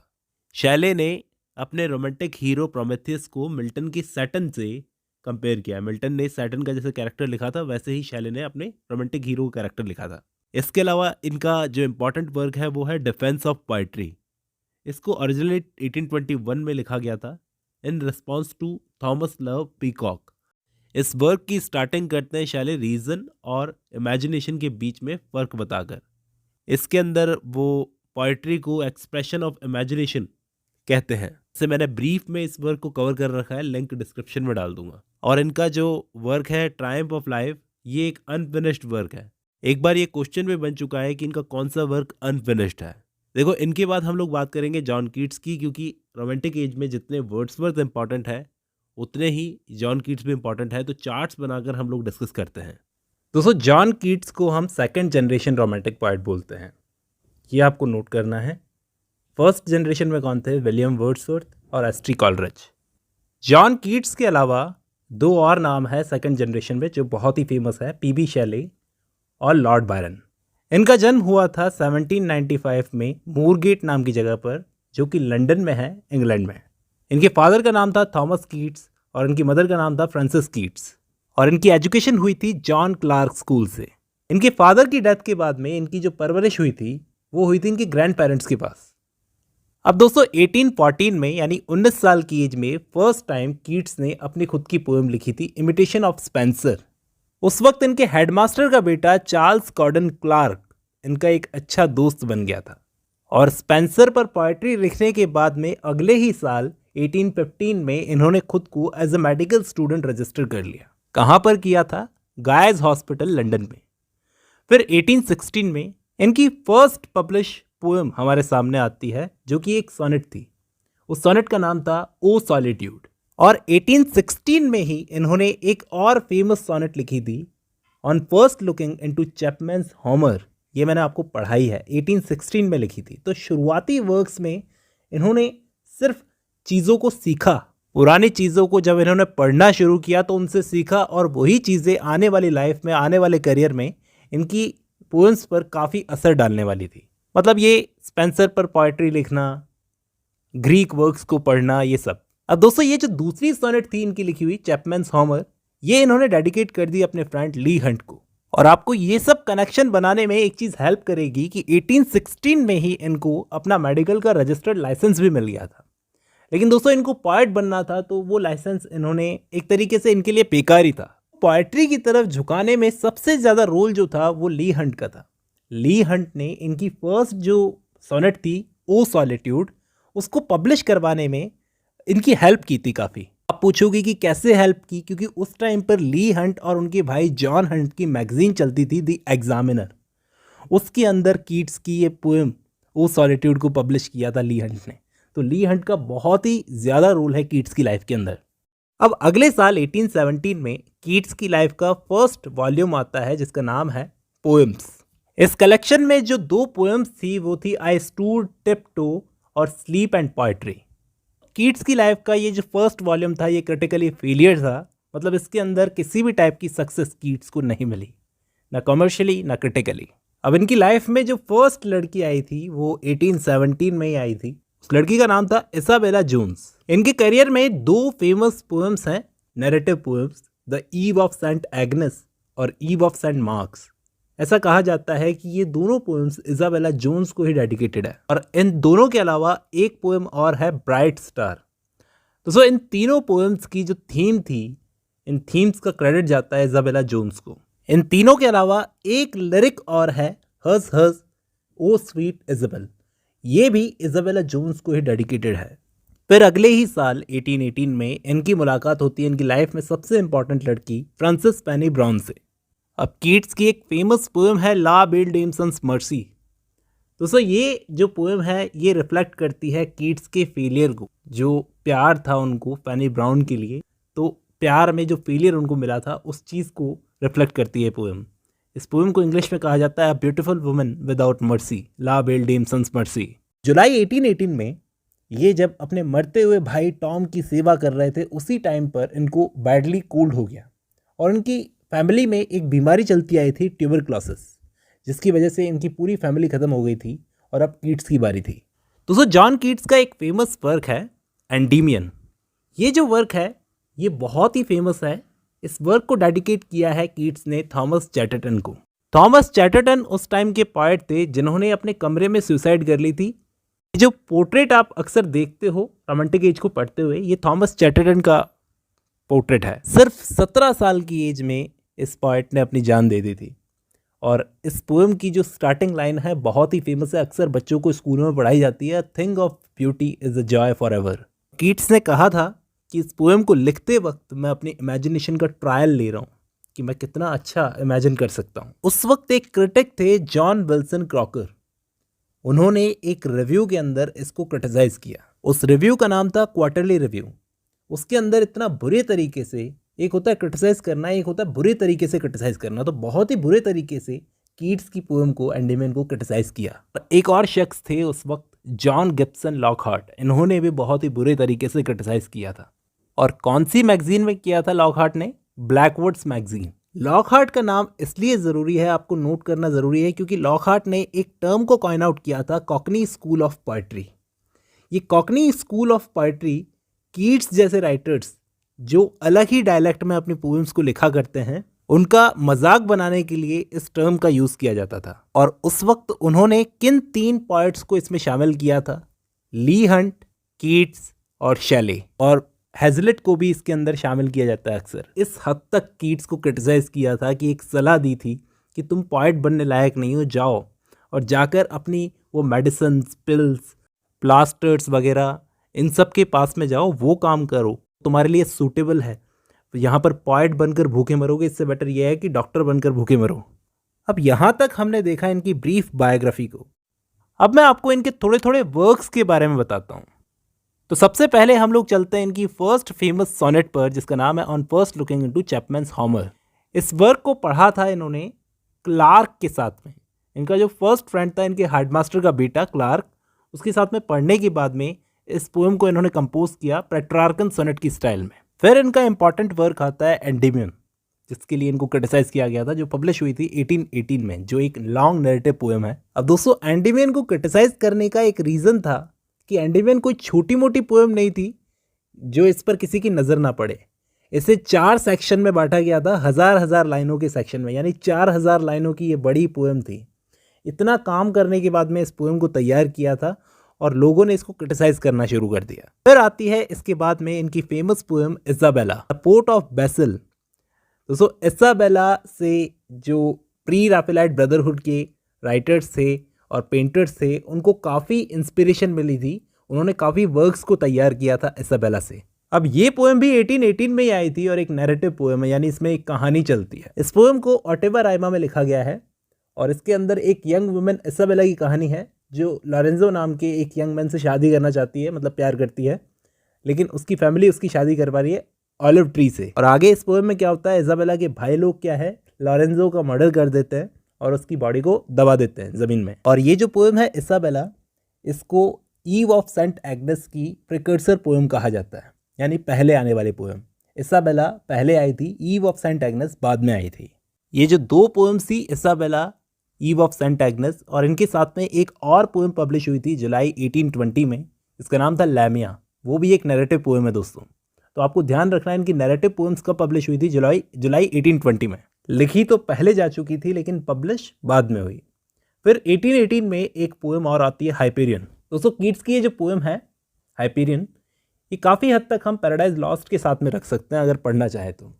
और इसी पोएम में, हाइपेरियन में, एक फेमस लाइन है, the first and beauty shall be first and might. जो सुंदरता में प्रथम होता है उसे ताकत में, स्ट्रेंथ में भी प्रथम होना चाहिए। फिर इसके बाद 1819 में कीट्स ने ईव ऑफ सेंट एग्नेस को कंपोज किया। कंपोज तो 1819 में हुई थी लेकिन पब्लिश हुई थी 1820 में। आपको ध्यान रखना है 1819 जो था, ये साल इनका सबसे इंपॉर्टेंट साल था, क्योंकि इस साल के अंदर इन्होंने अपनी सारी ओड्स को प्रोड्यूस किया था, ईव ऑफ सेंट एग्नेस को प्रोड्यूस किया था।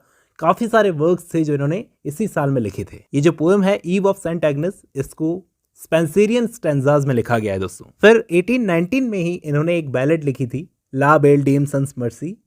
1819 में इसको लिखा था। अब 1819 का साल जो है बहुत इंपॉर्टेंट है, क्योंकि कीट्स ने अपनी सारी फेमस ओड्स को इसी साल में कंपोज किया था, जैसे कि ओड टू इंडोलेंस। दोस्तों, ये जो पोएम थी 10 लाइनों के स्टैंजा में लिखी गई पोएम है और इसी पोएम के अंदर कीट्स की famous line one morn before me 3 figures seen शामिल है। वो 3 फिगर्स कौन से थे? लव, एम्बिशन और पोइट्री। और इस पोएम की जो थीम थी वो जेम्स थॉमसन की famous book Castle of Indolence से ली गई है। दोस्तों, कासल ऑफ इंडोलेंस का प्रभाव सिर्फ इन पर नहीं पड़ा था बल्कि विलियम वर्ड्सवर्थ और लॉर्ड बैरन पर भी पड़ा था। तो यहाँ पर इस पोएम की थीम कहाँ से ली गई है? कासल ऑफ इंडोलेंस से। नेक्स्ट इनकी फेमस ओड है ओड टू साइकी। इसको भी 1819 में ही कंपोज किया था कीट्स ने और इसका जो सोर्स रहा है वो है लेजेंड ऑफ साइकी। नेक्स्ट इनकी फेमस ओड है ओड टू ऑटम। इनकी मोस्ट परफेक्ट ओड कहा जाता है इसको भी 1819 में ही कंपोज किया था इन्होंने। नेक्स्ट फेमस ओड है ओड टू मेलांकोली। इसको भी 1819 में ही प्रोड्यूस किया था और इस पोएम को लिखने के लिए जो सोर्स था वो था रॉबर्ट बर्टन की बुक एनाटॉमी ऑफ मेलांकोली। और इसी ओड के अंदर वो लाइन है she dwells with beauty beauty that must die. Famous जो लाइन है इसी ओड के अंदर है। फिर एक और मोस्ट इंपॉर्टेंट ओड जिसको 1819 में ही प्रोड्यूस किया था, ode to a Grecian urn. इसी ओड के अंदर कीट्स की फेमस लाइन है heard melodies are sweet but those unheard are sweeter. दोस्तों, अर्न का मतलब होता है एक टाइप का कलश और यहाँ पर कीट्स ने इस पोएम में उस कलश को, उस अर्न को सिल्वर हिस्टोरियन कहा है। मतलब एक ऐसा हिस्टोरियन जो हमें हिस्ट्री की कहानी बताता है। अर्न क्या है? एक हिस्टोरियन का काम करता है, कहानी बताता है हमें फॉरेस्ट की। और इसी पोएम के अंदर वो जो फेमस लाइन है truth is beauty beauty is truth. सत्य ही सुंदर है और सुंदरता ही सत्य है।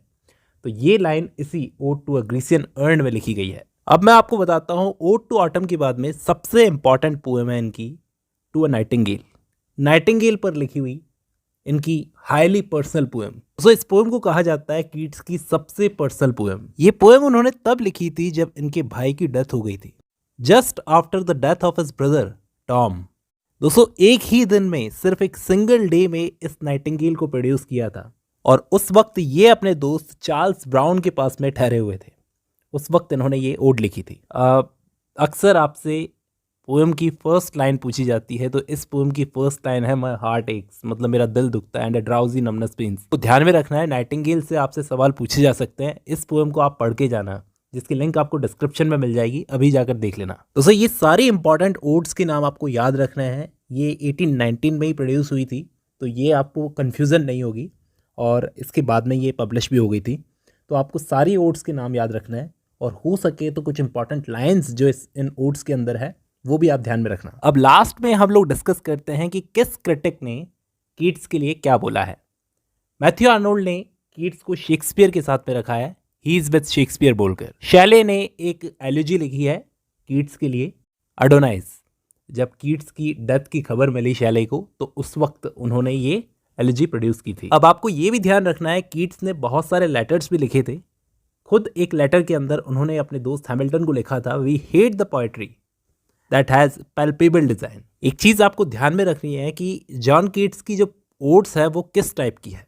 अक्सर आपसे सवाल पूछा जाता है और हो सकता है कि पूछा जाए, तो आप लिखोगे रेगुलर ओड, या तो रेगुलर ओड्स या फिर पेंडेरिक ओड्स। मैथ्यू आर्नोल्ड ने कीट्स के लिए एक और लाइन कही है, Keats is enchantingly and abundantly sensuous.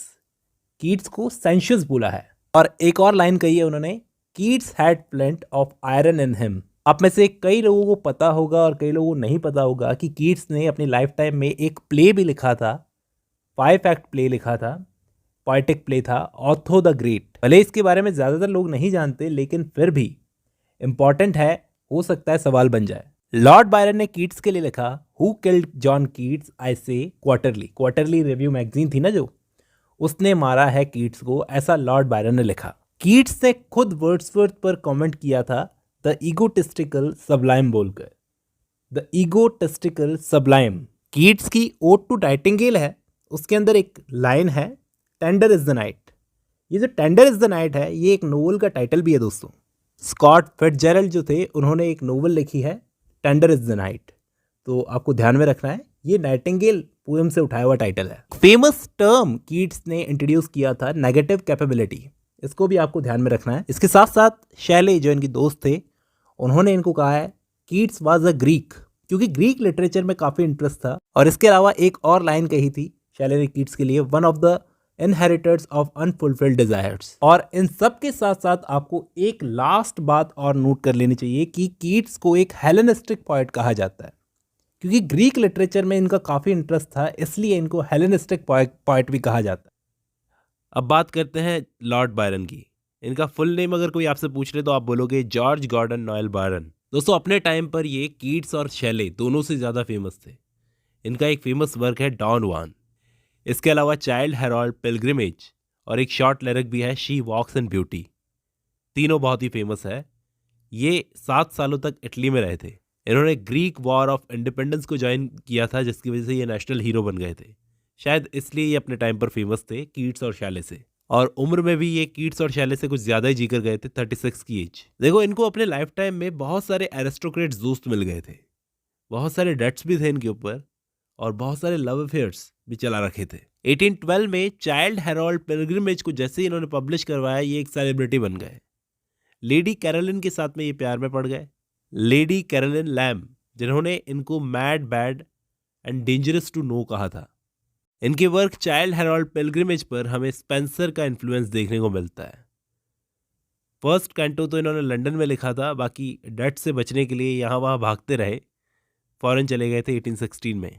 वहाँ इटली में रहकर ही इन्होंने डॉन जुआन और चाइल्ड हेरोल्ड के बाकी पार्ट्स को लिखा था। फिर वहीं रहते हुए तुर्कों के खिलाफ, टर्की के खिलाफ ग्रीक नेशनलिज्म में शामिल हो गए और ग्रीस में ये मारे गए। देखो इनका सबसे फेमस वर्क डॉन जुआन ही है, और डॉन जुआन की गौथी ने भी तारीफ की है। उन्होंने इनके लिए कहा है he has a sharp and penetrating view of the world. इनको फेम दिलवाने वाला वर्क कौन सा था? Childe Harold pilgrimage. उसके लिए इन्होंने लिखा था लॉर्ड बायरन ने कि आई अवोक, एक दिन मैं उठा, फाउंड माई सेल्फ फेमस, और अपने आप को फेमस पाया। दोस्तों एक बात जो मैं आपको बता दूं, 1822 में ये ली हंट और शैले ये तीनों ट्रैवल करने गए थे इटली घूमने के लिए, जब इन्होंने अपना पॉलिटिकल जर्नल द लिबरल को पब्लिश करवाया था। अब मैं बात करता हूँ डॉन जुआन की। ये एक सटायरिक वर्क था जिसको मैग्नम ओपस कहते थे। ये 17 कैंटोज में लिखा हुआ वर्क है, लेकिन इसे एक एपिक कहा जाता है। फर्स्ट 2 कैंटोज तो इन्होंने अनोनिमसली पब्लिश करवाए थे 1819 में। फिर कैंटो 3 के अंदर ये वर्ड्सवर्थ और कॉलरिज की बात करते हैं। देखो इन्होंने अपने एक दोस्त को लेटर में वर्ड्सवर्थ को टर्ड्सवर्थ भी कहा था। ये एक हिस्टोरिकल फैक्ट है, इन्होंने वर्ड्सवर्थ को टर्ड्सवर्थ कहा था। मैंने आपको पहले भी बताया दोस्तों, सेकंड जनरेशन के जो पार्ट थे, रोमांटिक पार्ट्स, वो फर्स्ट जनरेशन वालों का मजाक उड़ाते थे, एक तरीके से मजे लेते थे। ये एक अच्छा एग्जाम्पल है टर्ड्सवर्थ। देखो डॉन जुआन एक अनफिनिश्ड वर्क है, क्योंकि 17th कैंटो लिखते हुए ही 1824 में इनकी डेथ हो जाती है। अब मैं आपको इनके बाद बताता हूँ थोड़ा सा विलियम हेजलेट के बारे में। विलियम हेजलेट उतने ही इम्पॉर्टेंट है जितने कि ये। दोस्तों विलियम हेजलेट अपने टाइम के बहुत ही इंपॉर्टेंट एसेइस्ट थे। लिटरेरी क्रिटिसिज्म भी किया, पेंटिंग भी की, और एक फिलोसोफर भी थे। इंग्लिश लिटरेचर में इनका नाम बहुत ही इंपॉर्टेंट है। इनको डॉक्टर सैमुअल जॉनसन और जॉर्ज ऑरवेल वाली कैटेगरी में रखा जाता है, क्योंकि इनके एसेज उनके टाइप के ही हुआ करते थे। बचपन में इनको घर में ही पढ़ाया गया। इनकी एजुकेशन घर में ही हुई थी, एक लोकल स्कूल में। 13 साल की उम्र में इनका फर्स्ट वर्क पब्लिश हुआ था दोस्तों। उस वक्त फ्रेंच रेवोल्यूशन का टाइम चल रहा था दोस्तों। तो श्रूसबरी क्रॉनिकल्स नाम की एक मैगजीन थी, एक्चुअली एक लोकल न्यूज़पेपर था। उसके लिए इन्होंने वर्क लिखा जो 13 साल की उम्र में पब्लिश हुआ था। फिर इसके बाद इनके फादर ने क्या किया, इन्हें लंदन के बाहर भेज दिया, हैकनी न्यू स्कूल में। उस हैकनी स्कूल का सिलेबस जो था बहुत बड़ा था। Greek, Latin, classic, politics, mathematics, science, ये सारी चीज़ें वहाँ पर इन्होंने सीखी। देखो जैसा कि मैंने आपको बताया, उस टाइम पर फ्रेंच रेवोल्यूशन चल रहा था। तो उस वक्त विलियम हेजलेट को और उनके आसपास के लोगों को जब स्कूल में बातें होती थी इन सब चीज़ों की, सब पता चलता था। तो काफ़ी प्रभावित किया इन चीज़ों ने विलियम हेजलेट को यंग एज में। फिर 1794 में इनकी मुलाकात होती है विलियम गॉडविन से, जो एक बहुत फेमस फिलोसोफर थे। इनके बारे में मैंने आपको कई बार बताया है। उन्होंने एक वर्क लिखा था पॉलिटिकल जस्टिस। उस वर्क को इन्होंने सबसे पहले पढ़ा। फिर John Locke, David Hartley, George Berkeley, David Hume और भी स्कॉटिश और आयरिश थिंकर्स थे जिनको इन्होंने ढंग से पढ़ा। इन सबको पढ़ने के बाद इनका जिंदगी में गोल बन गया कि एक फिलोसोफर बनेंगे। फिर इसी दौरान इनकी मुलाकात रूसो से भी हुई। देखो उस वक्त इतनी फिलोसफी पढ़ने के बाद में और अपनी फिलोसफी लिखने के बाद में यहाँ पर इनके दिमाग में बस एक ही चीज आई कि एक चीज को गलत साबित करना। इंसान नेचुरली सेल्फिश होता है। अब एक डेट को आप याद रख लो, 14 जनवरी 1798। ये विलियम हेजलेट की जिंदगी में सबसे इंपॉर्टेंट टर्निंग पॉइंट था, जब इनकी मुलाकात होती है एस टी कॉलरिज से। उस वक्त कॉलरिज ने श्रूसबरी यूनिटेरियन चर्च में एक लेक्चर दिया था। देखो दोस्तों, ये वो टाइम था जब विलियम हैजलिट यंग थे, लेकिन कॉलरिज को इस टाइम तक कोई फेम नहीं मिली थी as a poet, as a critic और एज अ फिलोसोफर। कोई फेम नहीं मिली थी। तो ऐसा कहा जा सकता है कि पोएट से सबसे पहला आमना सामना यहीं पर हैजलिट का हुआ था, और इसके लिए उन्होंने एक वर्क भी लिखा था, my first acquaintance with poets. उन्होंने इसमें लिखा था, लगता है पोएट्री और फिलोसफी एक साथ मिल गए। और फिर इन्हीं के जरिए इनकी मुलाकात होती है विलियम वर्ड्सवर्थ से। विलियम वर्ड्सवर्थ से मिलने के बाद में इन पर इतना प्रभाव नहीं पड़ा, फिर भी ये उनकी आंखों को देखकर बोलते हैं कि ये पोएट नेचर को किन आंखों से देखता होगा, और इस पोएट के पास एक रियल पोएट वाला दिमाग है, एक सच्चा कवि। देखो दोस्तों, उस वक्त इन दोनों से जब इनकी दोस्ती बनी तो उस वक्त इन्होंने लिरिकल बैलेड्स की मैन्युस्क्रिप्ट को पढ़ा, विलियम हैजलिट ने, जो वर्क अभी पब्लिश होने वाला था। जब इन्होंने देखा कि एक नया स्टाइल, एक नई स्पिरिट पोएट्री में आने वाली है, तभी इन्होंने ऐसा कहा कि ये जो पोएट है विलियम वर्ड्सवर्थ, ये एक सच्चा पोएट है, सच्चे पोएट का दिमाग। ये तीनों जने क्या कर रहे थे उस वक्त? कंट्री साइड वाले इलाके में घूम रहे थे, पोएट्री की बातें करते थे, फिलॉसफी की बातें करते थे, और पॉलिटिकल मूवमेंट्स की, जो अभी पुराने ऑर्डर को एकदम चेंज कर रहे थे। थोड़ा मैं आपको विलियम हैजलिट के बारे में बताता हूँ। ये ह्यूमनिस्टिक एसेज लिखते थे। इनकी खास बात ये थी कि ये ज्यादा आर्टिस्टिक ना होकर, ज्यादा दिखावा ना करके, सीधा अपने दिमाग में जो आता था वो लिखते थे। मतलब ब्रिलियंट टाइप के एसेज और सोचने पर मजबूर करने वाले एसेज। देखो, ये सब शायद इस वजह से हुआ क्योंकि इन्होंने अपनी शुरुआती लाइफ में बहुत सारे फिलोसोफर्स को पढ़ लिया था, बहुत सारी चीजें देख ली थी, इंटेलिजेंट लोगों के कांटेक्ट में आ गए थे, शायद इस वजह से। देखो, पेंटिंग में इन्होंने ट्राई जरूर किया था, लेकिन वहां पर ये फेल हो गए थे और ये समझ गए थे कि painting, this is not my cup of T. फिर इन्होंने क्या किया, इनके फ्रेंड्स ने इनको एनकरेज किया था पेंटिंग के लिए, लेकिन ये फिलोसफी की तरफ झुक गए। इन्होंने अपनी पहली बुक लिखी on the principles of human action. देखो, हैजलिट ने काफ़ी कुछ अच्छा लिखा है, लेकिन इनको इतनी सक्सेस नहीं मिली क्योंकि ये पॉलिटिकल प्रिंसिपल्स की तरफ ज़्यादा झुके हुए थे। हैजलिट ऐसे टाइम में जी रहे थे जहाँ पर इंसान का लिटरेरी वर्क कैसे जज किया जाता था कि उसके मॉरल्स क्या है, इंटेलिजेंस क्या है, और वो किस पॉलिटिकल आइडिया में मानता है। मैं आपको इनके वर्क्स की लिस्ट बता देता हूँ। 1805 में इन्होंने एसेज लिखे थे, essays on principles of human action. 1806 में इन्होंने पैम्पलेट लिखा था, free thoughts on public affairs. 1807 में रिप्लाई टू मैल्थस। 1817 में the round table and the characters of Shakespeare's plays. ये पहला इंपॉर्टेंट वर्क था जो इन्होंने पब्लिश किया था। फिर 1818 में a view of the English stage, और उसी सेम ईयर 1818 में series of lectures on the English parts, English comic characters and dramatic literature of the age of Queen Elizabeth. 1819 में इन्होंने पॉलिटिकल एसेज पब्लिश करवाए। फिर 1821 में टेबल टॉक वॉल्यूम फर्स्ट, 1822 में table talk volume second, और फिर 1823 में कैरेक्टरिस्टिक्स। 1825 में the spirit of the age, the plain speaker. फिर नेपोलियन की लाइफ पर भी इन्होंने वॉल्यूम्स, 4 वॉल्यूम्स को पब्लिश करवाया था। ये अपने एसेज के अंदर ऑटोबायोग्राफिकल एलिमेंट्स को शामिल नहीं करते थे। मतलब ज़्यादातर आप देखोगे इनको अकेले रहने में, सॉलिट्यूड में और ट्रैवल करने में ज़्यादा मज़ा आता था, तो पब्लिक में ये ज़्यादा पॉपुलर नहीं थे। देखो दोस्तों, इनके एग्रेसिव आर्टिकुलेशंस की वजह से इनके जो पहले फ्रेंड्स बने थे, साउदी, वर्ड्सवर्थ और कॉलरिज, उनके साथ में तो इनकी दोस्ती टूट गई। फिर नए फ्रेंड्स बने जैसे पीबी शैले, जॉन कीट्स, और इनके नए दोस्तों ने इनकी रेपुटेशन को एज ए लेक्चरर बढ़ाया।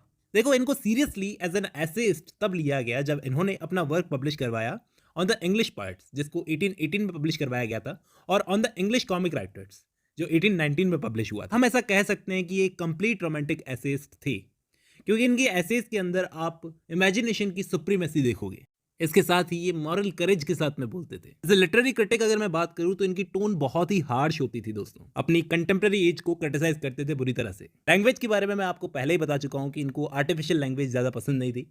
ये मानते थे कि लैंग्वेज वैसी होनी चाहिए जो कॉमन मैन को भी लिटरेचर में इंटरेस्ट जगा सके, सिंपल होनी चाहिए, सिंप्लिसिटी पे भरोसा रखते थे। इनके स्टाइल को अपॉरिस्टिक स्टाइल कहा जा सकता है, एक स्पॉन्टेनियस राइटिंग स्टाइल को फॉलो करते थे ताकि रीडर भी इंटरेस्ट ले इनकी राइटिंग में। अब दोस्तों, मैं आपको 3 इंपॉर्टेंट एसेज के नाम बताता हूं जिन्होंने विलियम हैजलिट को एज एन एसेइस्ट बहुत पहचान दिलाई। फर्स्ट ऐसे था ऑन गस्टो, जिसको द एग्जामिनर में पब्लिश करवाया था 26 ऑफ मई 1816 में। देखो दोस्तों, being a painter himself, Hazlitt को पेंटिंग से बहुत प्यार था, तो उन्होंने इस प्यार को और अपनी आर्ट ऑफ पेंटिंग की डीप नॉलेज को इस ऐसे ऑन गस्टो में बहुत ही अच्छा ब्यूटीफुली दिखाया है। बहुत बड़े बड़े पेंटर्स का नाम लिया है इस वर्क में, जैसे कि टाइटन और माइकल एंजेलो, राफेल। ये कहते हैं कि एक पेंटिंग के अंदर गस्टो होना बहुत इंपॉर्टेंट है। ये गस्टो क्या है, ये जानने के लिए हमें ये ऐसे पढ़ना पड़ेगा। चलिए आगे बढ़ते हैं। दूसरा जो इंपॉर्टेंट वर्क है इनका, on the feeling of immortality in youth. इस ऐसे में वो ऐसा कहते हैं कि यंग एज में हर यंग आदमी ऐसा सोचता है कि वो कभी नहीं मरेगा। देखो, जवान होना अपने आप में इमॉर्टल होना है। इस ऐसे में वो एक यंग मैन का थॉट प्रोसेस और एक मैच्योर आदमी के थॉट प्रोसेस में फर्क बताते हैं। इसी ऐसे में हैजलिट का एक बहुत फेमस स्टेटमेंट है, we know our existence only by ourself. और तीसरा इंपॉर्टेंट ऐसे है, on the disadvantages of intellectual superiority. मैं एक एक करके इन तीनों ऐसेज को पढ़ाऊंगा दोस्तों। अब इस वीडियो को खत्म करते करते मैं आपको बताऊंगा कि चार्ल्स लैम्ब इनके कंटेम्प्रेरी ऐसेज थे, लेकिन फिर भी ये किस तरह से उनसे डिफरेंट थे ये हमें जान लेना चाहिए। तो ये चार्ल्स लैम्ब की तरह बिल्कुल नहीं लिखते थे। इनके ऐसेज जो होते थे सिंपल होते थे, गस्टी होते थे, कुल मिला के स्ट्रेट फॉरवर्ड होते थे। इनको बेकन, जॉन ड्रायडन, एडिसन और स्विफ्ट वाली कैटेगरी में रखा जा सकता। अब मैं बात करता हूँ मैरी वॉलस्टनक्राफ्ट शैले की। ये एक इंग्लिश नॉवेलिस्ट थी, शॉर्ट स्टोरी राइटर थी, ड्रामेटिस्ट थी, एसेइस्ट थी, बायोग्राफर थी और ट्रैवल राइटर थी। मल्टी टैलेंटेड थी और अपने फेमस वर्क फ्रैंकेनस्टीन के लिए बहुत फेमस है, जिसको मॉडर्न प्रोमेथियस भी कहा जाता है। शैले का वर्क था प्रोमेथियस, उसका ही जो दूसरा नाम है मॉडर्न प्रोमेथियस, वो इनके वर्क का नाम है फ्रैंकेनस्टीन का। ये बेटी थी विलियम गॉडविन की और मैरी वॉलस्टनक्राफ्ट, जो कि एक फेमिनिस्ट राइटर थी। देखो, जब ये 11 दिन की थी तभी इनकी मदर की डेथ हो गई थी। ये पीबी शैले के बच्चे की माँ बन गई विदाउट मैरिज। 1818 में इन्होंने अपना वर्क फ्रैंकेनस्टीन पब्लिश करवाया था बिना किसी नाम के, एनोनिमसली। मैथ्यू लेविस ने मैरी को first poetess of romantic fiction कहा है। फ्रैंकेनस्टीन जो वर्क था ये डेडिकेटेड था इनके फादर विलियम गॉडविन को, और इन्होंने एक हिस्टोरिकल नोवेल भी लिखी है दोस्तों, वाल्पेग्रो, और एक अपना सेमी ऑटोबायोग्राफिकल नोवेल जिसका नाम है द ब्यूटीफुल विडो, जो पब्लिश हुई थी 1835 में। बात करते हैं फ्रैंकेनस्टीन की। इनको इस वर्क को मॉडर्न प्रोमेथियस भी कहा जाता है। मैंने आपको जैसा बताया 3 वॉल्यूम्स में लिखी हुई है। सिर्फ एक यही वर्क है जिसके लिए इनको जाना जाता है स्पेशली। अब इनके बाद मैं बात करूंगा एन रेडक्लिफ की, जो अपने वर्क्स को एन वार्ड के नाम से पब्लिश करवाती थी। दोस्तों, इन्होंने गॉथिक लिटरेचर लिखने के ट्रेडिशन को आगे बढ़ाया था। ये विलियम रेडक्लिफ की वाइफ थी, जो कि एक जर्नलिस्ट थे। उन्होंने ही इनको एनकरेज किया था कि तुम लिखो। हॉरेस वॉलपोल ने जिस ट्रेडिशन को शुरू किया था, एन रेडक्लिफ ने उसी ट्रेडिशन को आगे बढ़ाया। पहले 2 वर्क्स तो इनके ऐसे ही गए थे एवरेज। जैसे फर्स्ट नोवेल थी द कासल ऑफ एथलिन, तो ये जो वर्क था ये ज़्यादा चला नहीं। सिलिकन रोमांस, ये भी ज़्यादा चला नहीं। लेकिन बाद में जो थर्ड नोवेल थी ना, the romance of the forest, ये बहुत ही कमाल का वर्क था जिससे इनको फेम मिली। जेन ऑस्टन की जो फेमस नोवेल है नॉर्थएंगर एबे, वो काफ़ी हद तक पैरोडी है एन रेडक्लिफ की। इनका लास्ट वर्क था द इटालियन, उसके बाद निमोनिया से इनकी डेथ हो गई थी। दोस्तों, रोमांस राइटर्स में इनको शेक्सपियर से कंपेयर किया जाता है। इनको शेक्सपियर बोला जाता है रोमांस राइटर का। ऑल टुगेदर इन्होंने 6 नोवेल्स को पब्लिश करवाया था, और सर वॉल्टर स्कॉट ने इनको कहा था फाउंडर ऑफ क्लास और स्कूल। फाउंडर ऑफ क्लास और स्कूल। आपको बताया था कि जेन ऑस्टन ने नॉर्थएंगर एबे में इनकी पैरोडी की है। कौन से वर्क से? इनका जो वर्क था द मिस्ट्री ऑफ यूडोल्फो, उससे। बहुत ही फेमस वर्क है मिस्ट्री ऑफ यूडोल्फो। मैं पहले भी कई बार इनके इस वर्क का नाम ले चुका हूँ। और इनका जो लास्ट वर्क था द इटालियन, वो रिस्पॉन्स था मैथ्यू ग्रेगरी लेविस के वर्क द मंक पर। इनके बाद मैं बात करूँगा एक बहुत बड़े नाम की, सर वॉल्टर स्कॉट। दोस्तों, ये एक हिस्टोरिकल नोवेलिस्ट थे, प्लेराइट थे, पोएट थे, और इन्होंने उस वक्त गॉथिक नोवेलिस्ट मंक लेविस, जिनकी बात मैंने अभी की थी, उनके वर्क टेल्स ऑफ वंडर में 1801 में कोलैबोरेट किया था। कॉलरिज की पोएम जो है क्रिस्टेबल, जो कि 8 सिलेबल कपलेट्स में लिखी हुई है, उस वर्क ने इनको इंस्पायर किया पोएम्स लिखने के लिए। दोस्तों, ये अपनी हिस्टोरिकल नोवेल्स लिखने के लिए बहुत फेमस हैं। टाइम पर ना इनको लॉर्ड बायरन की तरह बहुत फेम मिल गई थी। इवन नाइट की उपाधि भी मिल गई थी 1820 में। इन्होंने सारी नोवेल्स को अनोनिमसली पब्लिश करवाया था अंटिल 1827। उसके बाद तो ये फेमस हो ही गए थे। ये एक स्कॉटिश नोवेलिस्ट थे जिनको हिस्ट्री में बहुत इंटरेस्ट था, इसलिए ये हिस्टोरिकल नोवेल्स लिखा करते थे। इनके काफ़ी सारे वर्क्स यूरोपियन क्लासिक्स बन गए और स्कॉटिश लिटरेचर में भी शामिल है। एक जो वर्क है इनका सबसे इंपॉर्टेंटली आपको नोट कर लेना है, एवेनॉय, ये 1819 का वर्क है, और रॉब रॉय 1817 का वर्क है, ये एवेनॉय से पहले आया था। फिर वेवरली 1814, ये उससे भी पहले आया था। और Old Mortality, the Heart of Midlothian, the Bride of Lammermoor, सबके अलावा एक फेमस नैरेटिव पोएम भी है, लेडी ऑफ द लेक। देखो, इनकी करियर की शुरुआत गॉथिक लिटरेचर से हुई थी। मैंने आपको बताया था ना, मंक लेविस के साथ में इन्होंने कोलैबोरेट किया था टेल्स ऑफ वंडर को लिखने में। तो वहीं से गॉथिक लिटरेचर का इन्फ्लुएंस इन पर पड़ा। हिस्ट्री में बाद में इंटरेस्ट आया था। ये इनके बाद में हम लोग डिस्कस करेंगे विलियम ब्लेक की लाइफ को। तो इनको सबसे पहले पढ़ाना चाहिए था, क्योंकि इन सब के पहले के थे ये, फर्स्ट जनरेशन रोमांटिक पोएट्स के पहले के थे ये, इसलिए इनको प्रिकर्सर ऑफ रोमांटिक रिवाइवल भी कहा जाता है।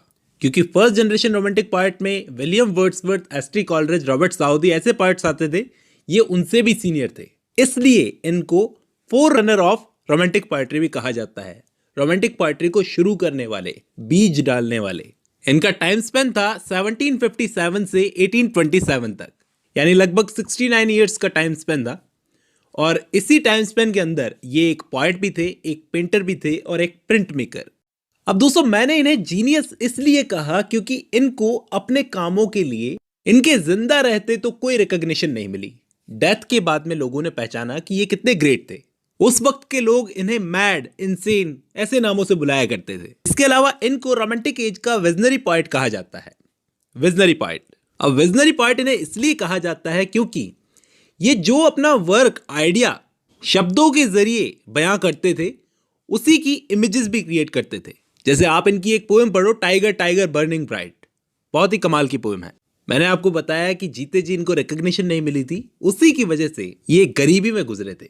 और कमाल की बात तो ये थी कि ज्यादातर ज्ञान इनको खुद से पढ़ के मिला था। 10 साल की एज तक इन्होंने पढ़ाई की थी स्कूल में, उसके बाद इन्होंने ड्राइंग क्लासेस को ज्वाइन कर लिया।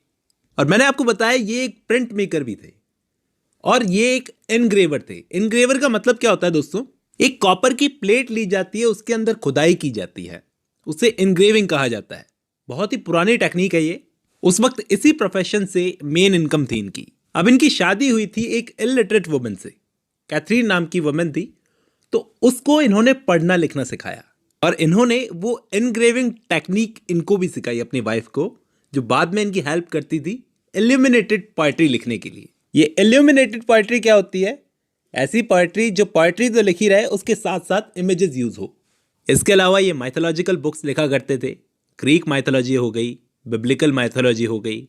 लेकिन एक बात इनमें खास थी कि ये अपनी माइथोलॉजी खुद बनाते थे, यानी इनकी खुद की इन्वेंटेड माइथोलॉजी हुआ करती थी, जिसको हम कहेंगे माइथोपेइया। माइथोपेइया, ठीक है। और ऐसा किस लिए होता था? क्योंकि इनको बचपन से विजन्स दिखाई देते थे, यानी कुछ सुपरनैचुरल शक्तियों से इनकी बातें होती थी। ऐसा कहा जाता है कि 4 साल की एज में इन्होंने भगवान को देखा अपने विंडो के बाहर, और 9 साल की एज में इन्होंने एक पेड़ देखा जिस पर एंजल्स बैठे हुए थे, और इनका एक भाई था जो गुजर चुका था, उसकी स्पिरिट देखी, और उसकी स्पिरिट ने इन्हें सिखाया कि किस तरह से प्रिंटिंग मेथड्स का यूज किया जाए सॉन्ग्स ऑफ इनोसेंस के लिए, जो इनका फेमस वर्क है उसके लिए।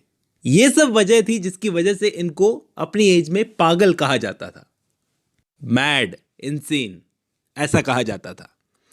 आगे बात करें तो ये फ्री लव में विश्वास रखते थे दोस्तों। इनके अलावा कौन कौन फ्री लव में विश्वास रखता था उस वक्त? मैरी वॉलस्टनक्राफ्ट, विलियम गॉडविन और पीबी शेले।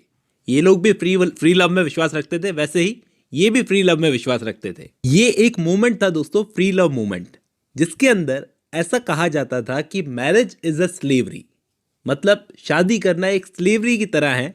तो ये मानते थे कि सारी रेस्ट्रिक्शंस जो स्टेट ने लगा रखी है होमोसेक्सुअलिटी पे, सेक्सुअलिटी पे, प्रोस्टिट्यूशंस पे, एडल्ट्री पे, बर्थ कंट्रोल पर, इन सब को रिमूव कर लेना चाहिए, हटा लेना चाहिए। वो इस बात का बीच बचाव किया करते थे कि घर में एक सेकंड वाइफ लाना कोई बड़ी बात नहीं है। इस बात का अंदाजा आप इनकी एक पोएम की एक लाइन से लगा सकते हो, जो इन्होंने लिखी थी, why should I bound to thee O my lovely myrtle tree. ये लाइन इस बात का सबूत है कि ये कहते थे कि एक इंसान को मल्टीपल सेक्सुअल पार्टनर्स रखने का हक है। अब हम लोग इनके फेमस वर्क्स पर नजर डालते हैं दोस्तों। सबसे पहले इनका वर्क आता है पोएटिकल स्केचेस 1783 में। इस वर्क में 19 लिरिक पोएम्स थी, इसमें एक ड्रामेटिक फ्रैगमेंट है जिसका नाम है एडवर्ड किंग द थर्ड। इसके अलावा एडवर्ड फोर्थ पर एक प्रोलोग है। ये वर्क उन्होंने तब लिखा था जब वो बहुत छोटे थे, इसलिए कुछ गलतियां हो सकती है, उसके लिए उन्होंने माफ़ी मांगी है। फिर इनका मेजर वर्क आता है 1788 में, ऑल रिलीजन आर वन, सारे धर्म एक हैं। इसके अलावा there is no natural religion, 1788 का ही वर्क है इनका। फिर इसके बाद इनके मोस्ट इंपॉर्टेंट वर्क्स आते हैं जिन पर क्वेश्चंस बनते रहते हैं दोस्तों। 1789 में सॉन्ग्स ऑफ इनोसेंस और 1794 में songs of experience. Songs of innocence में यानी कि 1789 वाले कलेक्शन के अंदर 19 पोएम्स थी और सॉन्ग्स ऑफ एक्सपीरियंस में 26 पोएम्स थी। जो सॉन्ग्स ऑफ इनोसेंस एक बच्चे की नज़र से लिखा गया है और सॉन्ग्स ऑफ एक्सपीरियंस एक एडल्ट की नज़र से लिखा गया है। फिर इसके बाद दोनों वर्क्स को इन्होंने मर्ज कर दिया, songs of innocence end of experience, दोनों को मर्ज कर दिया। और दोस्तों इस वर्क का सबटाइटल क्या था, नोट कर लेना, showing the two contrary states of human soul. Showing the two contrary states of human soul. अब आपको सारी पोएम्स को याद रखना पड़ेगा कि कौन सी पोएम कौन से वाले कलेक्शन के अंदर है, क्योंकि इसमें से क्वेश्चंस पूछे जा सकते हैं कि बताओ द चिमनी स्वीपर कौन से वाले कलेक्शन में है। अब चिमनी स्वीपर इसमें भी है, सॉन्ग्स ऑफ इनोसेंस में, और सॉन्ग्स ऑफ एक्सपीरियंस में भी है। इसके बाद इनका मोस्ट इंपॉर्टेंट वर्क आता है the marriage of heaven and hell. ये 27 पेजेस का वर्क है। इस वर्क के अंदर इनकी इंपॉर्टेंट कोट्स है जैसे कि Milton was a true poet and belongs to devil's party without knowing, कि मिल्टन एक अच्छे पोएट थे लेकिन उनको पता नहीं था कि वो डेविल की पार्टी में थे। आप देखो ना पैराडाइज लॉस्ट में मिल्टन ने सैटर्न को किस तरह से रिप्रेजेंट किया है, उसी को देखते हुए इन्होंने ये कोटेशन लिखी। इसके अलावा इन्होंने एक और इंपॉर्टेंट बात कही है कि कॉन्ट्ररीज कितने इंपॉर्टेंट होते हैं, यानी वाइट का कॉन्ट्ररी ब्लैक जरूरी है, हेवन का कॉन्ट्ररी हेल जरूरी है, लव का कॉन्ट्ररी हेट जरूरी है, क्योंकि इन सब की वजह से ही इनकी वैल्यू है। अगर हेल ना हो तो हेवन की कोई वैल्यू नहीं। इनके थॉट्स बहुत ही आगे थे, समय से बहुत ही आगे थे। आप इनकी पोएम्स को पढ़कर ये जरूर फील करोगे कि ये बहुत इंटेलिजेंट थे, लेकिन इंग्लिश लैंग्वेज में इनको इतनी रिकग्निशन नहीं मिली जितनी इनको मिलनी चाहिए थी। इनको बहुत बाद में जाकर पहचाना गया। देखो इनके बाद लास्ट में मैं बात करना चाहूँगा जेन ऑस्टन की। जेन ऑस्टन को अगर हम रोमांटिक एज में काउंट करें तो गलत नहीं होगा, क्योंकि जेन ऑस्टन भी इसी एज की राइटर थी। पूरे फैक्ट्स बताता हूँ जेन ऑस्टन की लाइफ के। 1775 में इनका जन्म हुआ स्टीवनटन हैम्पशायर नाम की जगह पर। फादर का नाम था जॉर्ज ऑस्टन, जो कि एक डायरेक्टर थे। इनके फादर जॉर्ज ऑस्टन एक पैसे वाली फैमिली से थे, लेकिन फिलहाल ये गरीब थे। इनकी मदर का नाम था कैसेंड्रा। जैसे तैसे जेन ऑस्टन के पेरेंट्स की शादी हुई और वो हैम्पशायर नाम की जगह पर रहने आ गए। फिर इसके बाद इनके बच्चे हुए। 1765 में जेम्स, 1766 में जॉर्ज और 1767 में एडवर्ड। फिर ये स्टीवनटन नाम की जगह पर रहने चले गए, हैम्पशायर में ही थी ये जगह। तो वहाँ पर 1771 में इनका बेटा हेनरी हुआ और उसके बाद 1773 में एक बेटी हुई जिसका नाम था कैसेंड्रा। फिर 1774 में फ्रांसिस और 1775 में फाइनली जेन ऑस्टन। तो इतने सारे सिबलिंग्स थे ये। अब जेन ऑस्टन की जो ये सिस्टर है कैसेंड्रा, इसको जेन ऑस्टन की मदर के साथ कंफ्यूज मत करना, उनका भी नाम कैसेंड्रा था। तो ये कैसेंड्रा जो थी इनकी सिस्टर, जेन ऑस्टन की बड़ी सिस्टर, इनको बहुत सारे लेटर्स लिखे थे जेन ऑस्टन ने, और उन्हीं लेटर्स से इनकी बायोग्राफी के बारे में पता चलता है। दोस्तों ज़्यादा इन्फॉर्मेशन नहीं मिलती है, ज़्यादातर इन्फॉर्मेशन इनकी बायोग्राफी की मिलती है इनके लिखे हुए लेटर्स से, जो भी बहुत सारे डिस्ट्रॉय हो गए। इसी कैसेंड्रा ने उन लेटर्स को जला दिया था। अब जब ये बड़ी हुई जेन ऑस्टन, तो इन्होंने थोड़ी बड़ी हुई तो इन्होंने चर्च अटेंड करना शुरू कर दिया और वहीं पर ये सोशलाइज होने लगी। फ्रेंड्स और पड़ोसियों के साथ में ये सोशलाइज होने लगी और डांस वगैरह भी, डांस की तरफ भी इंटरेस्ट बढ़ने लगा। अब इनका भाई जो था हेनरी, वो बोला Jane was fond in dancing and excelled in it. तो डांसिंग बहुत पसंद थी जेन ऑस्टन को उस वक्त। अब 1783 में इनको इनकी सिस्टर कैसेंड्रा के साथ में भेजा गया ऑक्सफोर्ड पढ़ने के लिए, मिस एन काउली के पास में। लेकिन तभी इन दोनों सिस्टर्स को टाइफस हो गया, टाइफस नाम की बीमारी हो गई और जेन ऑस्टन लगभग उस बीमारी से मौत के करीब ही थे। लेकिन फिर बाद में इनको घर में ही एजुकेशन मिली। बाद में इन्होंने बोर्डिंग स्कूल भी ज्वाइन किया, लेकिन वो भी छुड़वा दिया गया लगभग 1 साल के बाद में, क्योंकि उसकी फीस बहुत ज़्यादा थी इस फैमिली के लिए। अब ज़्यादातर एजुकेशन इनको प्राइवेटली ही मिली थी। ज़्यादातर इनके घर में एक्टिंग वगैरह चलती थी, जैसे कि रिचर्ड शेरिडन जो उस वक्त के प्ले राइट थे, उनका एक प्ले है द राइवल्स नाम का, जो मैंने पढ़ा रखा है दोस्तों, और डेविड गैरिक का बॉन्टॉन, इनकी परफॉर्मेंस दी जाती थी। अब फैमिली फ्रेंड्स वगैरह ऐसे थे कि इनकी एक्टिंग चलती रहती थी। जेन ऑस्टन का भाई था जेम्स, वो राइटिंग लिखता रहता था, तो जेन उसको देखती थी। फिर धीरे धीरे वो खुद भी उसके साथ में लिखने लगी और सिर्फ 12 साल की एज में जेन अपना खुद का ड्रामा लिखना चाहती थी और लिखे भी 3 शॉर्ट प्लेज लिखे। आने वाले कुछ सालों में टीनेज में ही लिख दिए थे। तो कमाल है, 12 साल की एज में ड्रामाज लिखना, मतलब इंसान अपने माहौल के हिसाब से बनता है। अब इसी एज में उन्होंने पोएम्स और स्टोरीज भी लिखी, और ये सब वो क्यों लिखती थी? अपनी फैमिली के एंटरटेनमेंट के लिए। शाम को जब ये एक साथ बैठते थे, खाना वगैरह खाते थे, उस टाइम पर ये अपने वर्क्स को सुनाती थी उनको। और दोस्तों, जेन ऑस्टन के इन अर्ली वर्क्स को बोला जाता है जुवेनिलिया, और ये 3 वॉल्यूम्स में थे, नोट कर लो। अब यूनिवर्सिटी ऑफ ऑक्सफोर्ड के प्रोफेसर और एक पब्लिक ऑरेटर रिचर्ड जेंकिंस ने जेन ऑस्टन के वर्क्स को कंपेयर किया है लॉरेंस स्टर्न के वर्क से। 18th सेंचुरी के नोवेलिस्ट थे लॉरेंस स्टर्न, उनके वर्क से कंपेयर किया है। वो क्यों किया है आगे पता चलेगा। अब 14 साल की एज में जेन ऑस्टन ने एक सटायरिकल नोवेल लिख डाली जिसका नाम था लव एंड फ्रेंडशिप। दोस्तों, इस नोवेल का नाम नोट कर लो, बहुत ज़रूरी है। और 15 साल की एज में एक और वर्क लिखा, द हिस्ट्री ऑफ इंग्लैंड। ये सिर्फ 34 पेजेस का वर्क था, और ये वर्क ऑलिवर गोल्डस्मिथ का जो वर्क था हिस्ट्री ऑफ इंग्लैंड नाम का 1764 का, उसकी पैरोडी था।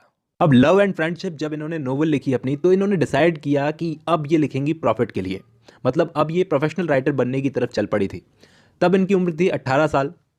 तब तक इन्होंने ज़्यादा देर तक लिखना शुरू कर दिया था, अपने सोफिस्टिकेटेड वर्क्स को लिखना शुरू कर दिया था। फिर इसके बाद इन्होंने अपना वर्क नॉर्थएंगर एबी लिखना शुरू किया, लेकिन उसको अधूरा छोड़ दिया। फिर एक प्ले लिखना शुरू किया, एक प्ले की तरफ फोकस किया, सर चार्ल्स गार्डिसन और द हैप्पी मैन। 6 एक्ट की कॉमेडी थी, इसको भी लिखना शुरू किया, लेकिन उसे भी छोड़ दिया। फिर 1793 से 1795 के बीच में जेन ऑस्टन ने लेडी सुजन नाम का एक वर्क लिखा, इसको भी लिखना शुरू किया।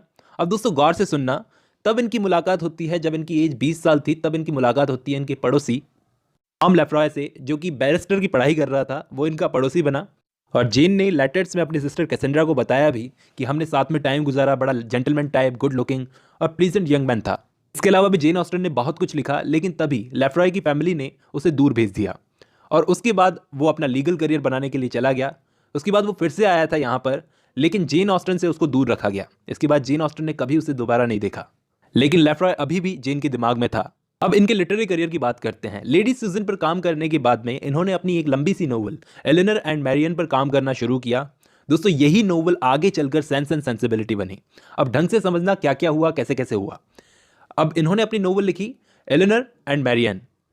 फिर इसके बाद इन्होंने काम करना शुरू किया अपने दूसरे मास्टरपीस वर्क पर, जिसका नाम था फर्स्ट इंप्रेशंस। दोस्तों, इसके बारे में मैंने आपको बताया है, ये प्राइड एंड प्रेजुडिस बनी थी आगे चलकर ये नोवेल, फर्स्ट इंप्रेशंस पहले इसका नाम रखा था। इसको जेन ऑस्टन ने कंप्लीट कर लिया था एट द एज ऑफ 21, 21 साल की उम्र में कंप्लीट कर लिया था। और मैंने आपको बताया कि ये अपनी नोवेल्स को अपनी फैमिली के सामने पढ़ती थी, तो ये नोवेल जेन ऑस्टन के फादर को बड़ी पसंद आई, और उन्होंने कोशिश की इसके बाद में कि चलो इसकी एक नोवेल को पब्लिश करवाया जाए। ये पब्लिशर के पास गए, लेकिन उस पब्लिशर ने इसको पढ़ने से पहले ही इसको रिजेक्ट कर दिया। फिर 1798 में इन्होंने एलेनर और मैरियन को भी कंप्लीट कर लिया, ये सेंस एंड सेंसिबिलिटी को कंप्लीट कर लिया। उसके बाद सुजन नाम की एक नोवेल लिखना शुरू किया, और ये नोवेल आगे चलकर नॉर्थएंगर एबी बनी। नॉर्थएंगर एबी के बारे में आपको बता दूं दोस्तों, ये नोवेल एक सटायर थी। उस टाइम पर एक नोवेल्स का टाइप बड़ा फेमस था, गॉथिक नोवेल्स। उस टाइम पर रोमांटिक एज में गॉथिक नोवेल्स बहुत लिखी जा रही थी, तो उस पर सटायर थी इनकी नॉर्थएंगर एबी। ये नोवेल को भी उन्होंने बेंजामिन क्रॉसबी नाम के पब्लिशर को दिया। उस पब्लिशर ने इसको पब्लिश करवाने का वादा तो कर दिया, कॉपीराइट दे दिया, लेकिन वो पब्लिश करवा नहीं रहा था। तो जेन ऑस्टन ने उससे वो नोवेल वापस ले ली, कॉपीराइट वापस देकर। अभी तक नोवेल्स पब्लिश भी नहीं हुई है, लेकिन फिर भी इन्होंने अपनी नोवेल द वॉटसन्स पर काम करना शुरू कर दिया। इसी बीच 1801 से 1804 के बीच के टाइम में कैसेंड्रा ने जेन ऑस्टन के लेटर्स को जला दिया। अब पता नहीं क्या रीज़न था कि क्यों उन्होंने उन लेटर्स को जला दिया। फिर इसके बाद 1802 में ही जेन ऑस्टन को एक मैरिज प्रपोजल आया। फिर 1805 में जेन ऑस्टन के फादर की डेथ हो गई। उनके फादर की डेथ के बाद में जेन ऑस्टन ने कुछ टाइम के लिए लिखना छोड़ दिया था, और फाइनेंशियल सिचुएशंस भी अच्छी नहीं थी, इधर उधर भटक रहे थे। फिर 1809 में इनके भाई एडवर्ड ने इनकी कंडीशन में थोड़ा सा सुधार किया, ये लोग चार्टन हाउस में रहने लगे। तो उस वक्त जेन को भी अपनी एज की बाकी वुमेन ऑथर्स की तरह अपने वर्क्स को अपने नाम के बिना ही पब्लिश करवाना था। अब जो उस वक्त की वुमेन राइटर्स थी, वो नोवेल्स को पब्लिश तो करवाती थी, अपने वर्क्स को पब्लिश तो करवाती थी, लेकिन वो एक पार्ट टाइम राइटिंग करती थी, फुल टाइम राइटर नहीं थी। तो उस वक्त जेन के भाई हेनरी ने कोशिश की और एक पब्लिशर को पकड़ा, थॉमस एजर्टन। वो जेन की वर्क सेंस एंड सेंसिबिलिटी को पब्लिश करवाने को राजी हो गया था, लेकिन ऑथर के खुद के फाइनेंशियल रिस्क पर, यानी कि इसको बोला जाता है ऑन कमीशन। ये ऑन कमीशन पब्लिश हुई थी इनकी सेंस एंड सेंसिबिलिटी। जो कुछ भी है, इस नोवेल को पब्लिश करवाने में ऑथर का रिस्क है। फिर अक्टूबर 1811 में सेंस एंड सेंसिबिलिटी मार्केट में आई। अब उस नोवेल पर ऑथर का नाम नहीं था, बस ये लिखा हुआ था बाय अ लेडी, मतलब कि ये नोवेल बाय अ लेडी। ये बाय अ लेडी का मतलब बहुत बड़ा था उस वक्त। और इस नोवेल के मार्केट में आने के बाद इसके रिव्यूज बहुत अच्छे आए थे। इस नोवेल ने एक नया फैशन शुरू किया था। 750 कॉपीज बिकी थी उस वक्त इस नोवेल की। और 140 पाउंड बनाए थे जेन ऑस्टन ने इस नोवेल से। और इस नोवेल को पब्लिश करवाने के बाद जेन ऑस्टन थोड़ी सी फाइनेंशियली इंडिपेंडेंट हुई थी। इसके बाद जो भी नोवेल आई जेन ऑस्टन की, ज़्यादातर जो भी पब्लिश करवाई, जैसे प्राइड एंड प्रेजुडिस इसके बाद में आई थी, तो उस पर भी जेन ऑस्टन ने अपना नाम नहीं दिया। इनकी लाइफ टाइम में जितनी भी नोवेल्स पब्लिश हुई उनमें से किसी पर भी जेन ऑस्टन ने अपना नाम नहीं दिया। डेथ के बाद पब्लिश करवाया वो अलग बात है। और प्राइड एंड प्रेजुडिस पर भी नाम दिया था by the author of sense and sensibility. Sense and sensibility को जिसने लिखा है उसी के ऑथर ने प्राइड एंड प्रेजुडिस को भी लिखा है, ऐसा करके। और प्राइड एंड प्रेजुडिस की पब्लिश होने के बाद में 475 पाउंड का बिजनेस किया इस नोवेल ने। मतलब जेन ऑस्टन के फादर की पूरे साल की जितनी इनकम थी, जितना कमाते थे वो, उसका डबल एक नोवेल से कमा लिया जेन ऑस्टन ने। प्राइड एंड प्रेजुडिस तो दोस्तों इनका सबसे फेमस वर्क है जेन ऑस्टन का। 1814 में आती है मैन्सफील्ड पार्क। और दोस्तों मैन्सफील्ड पार्क की मार्केट में आने के बाद में रिव्यूअर्स ने तो इसको इग्नोर कर दिया, लेकिन रीडर्स के बीच में ये बड़ी पॉपुलर हो गई। रीडर्स इसको बहुत पसंद कर रहे थे। फिर इससे जेन ऑस्टन ने इतना कमाया जितना किसी नोवेल से उन्होंने नहीं कमाया था। इनके वर्क्स को फ्रेंच में ट्रांसलेट किया जाने लगा और उस वक्त जेन ऑस्टन को पता चला, प्रिंस रीजेंट ने इनके वर्क्स की तारीफ की है और इनको अपने पास बुलाया है, इन्वाइट किया है। तो जेन ऑस्टन वहां पर नहीं गई क्योंकि वो ठीक आदमी नहीं था, ऐसा ये मानती थी। इसके बाद में इन्होंने एमा को पब्लिश करवाया और इसके बाद ये एमा को पब्लिश करवाने के बाद में इनको नोवेल्स को पब्लिश करवाना रोकना पड़ा, क्योंकि पहले तो इनकी फाइनेंशियल प्रॉब्लम्स फिर से शुरू हो गई थी और दूसरा 1816 में जाकर जेन ऑस्टन बीमार रहने लगी और ध्यान ना देते हुए इन्होंने काम करना जारी रखा। मतलब ये काम करती रही और सैंडिटन नाम के वर्क पर ये काम कर रही थी, लेकिन बीमारी की वजह से उसको भी रोकना पड़ा। हालत बिगड़ती गई और 41 की एज में जाकर 1817 में इनकी डेथ हो गई। एमा जितनी नोवेल्स तो इनके जीते जी पब्लिश हुई और डेथ के बाद इनके भाई बहनों ने इनकी नोवेल्स जैसे परसुएशन और नॉर्थएंगर एबी इनको पब्लिश करवाया।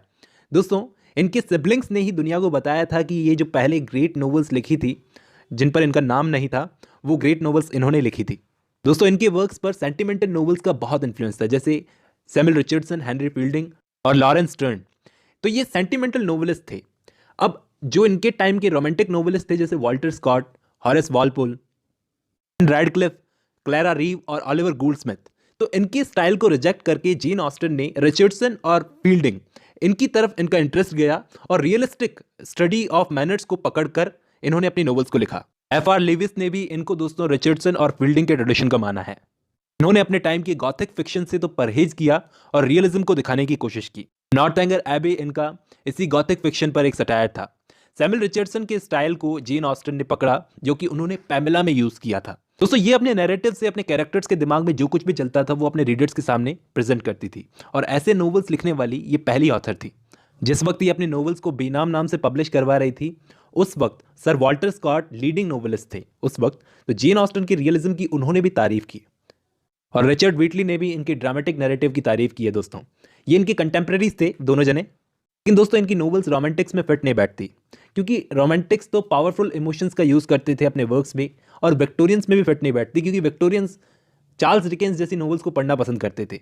तो सर वॉल्टर स्कॉट ने बोला है कि इनकी नोवेल्स कॉमन लाइफ को दिखाती थी, ना कि आपको इमेजिनरी दुनिया में ले जाती थी। तो यूनिक स्टाइल था इनका नोवेल्स लिखने का। कि दोस्तों एक फ्रेंच क्रिटिक थे फिलरेट चेसल्स, उन्होंने इनको राइटर मानने से इनकार कर दिया। कहते थे कि इनकी नोवेल्स बहुत बोरिंग हुआ करती थी।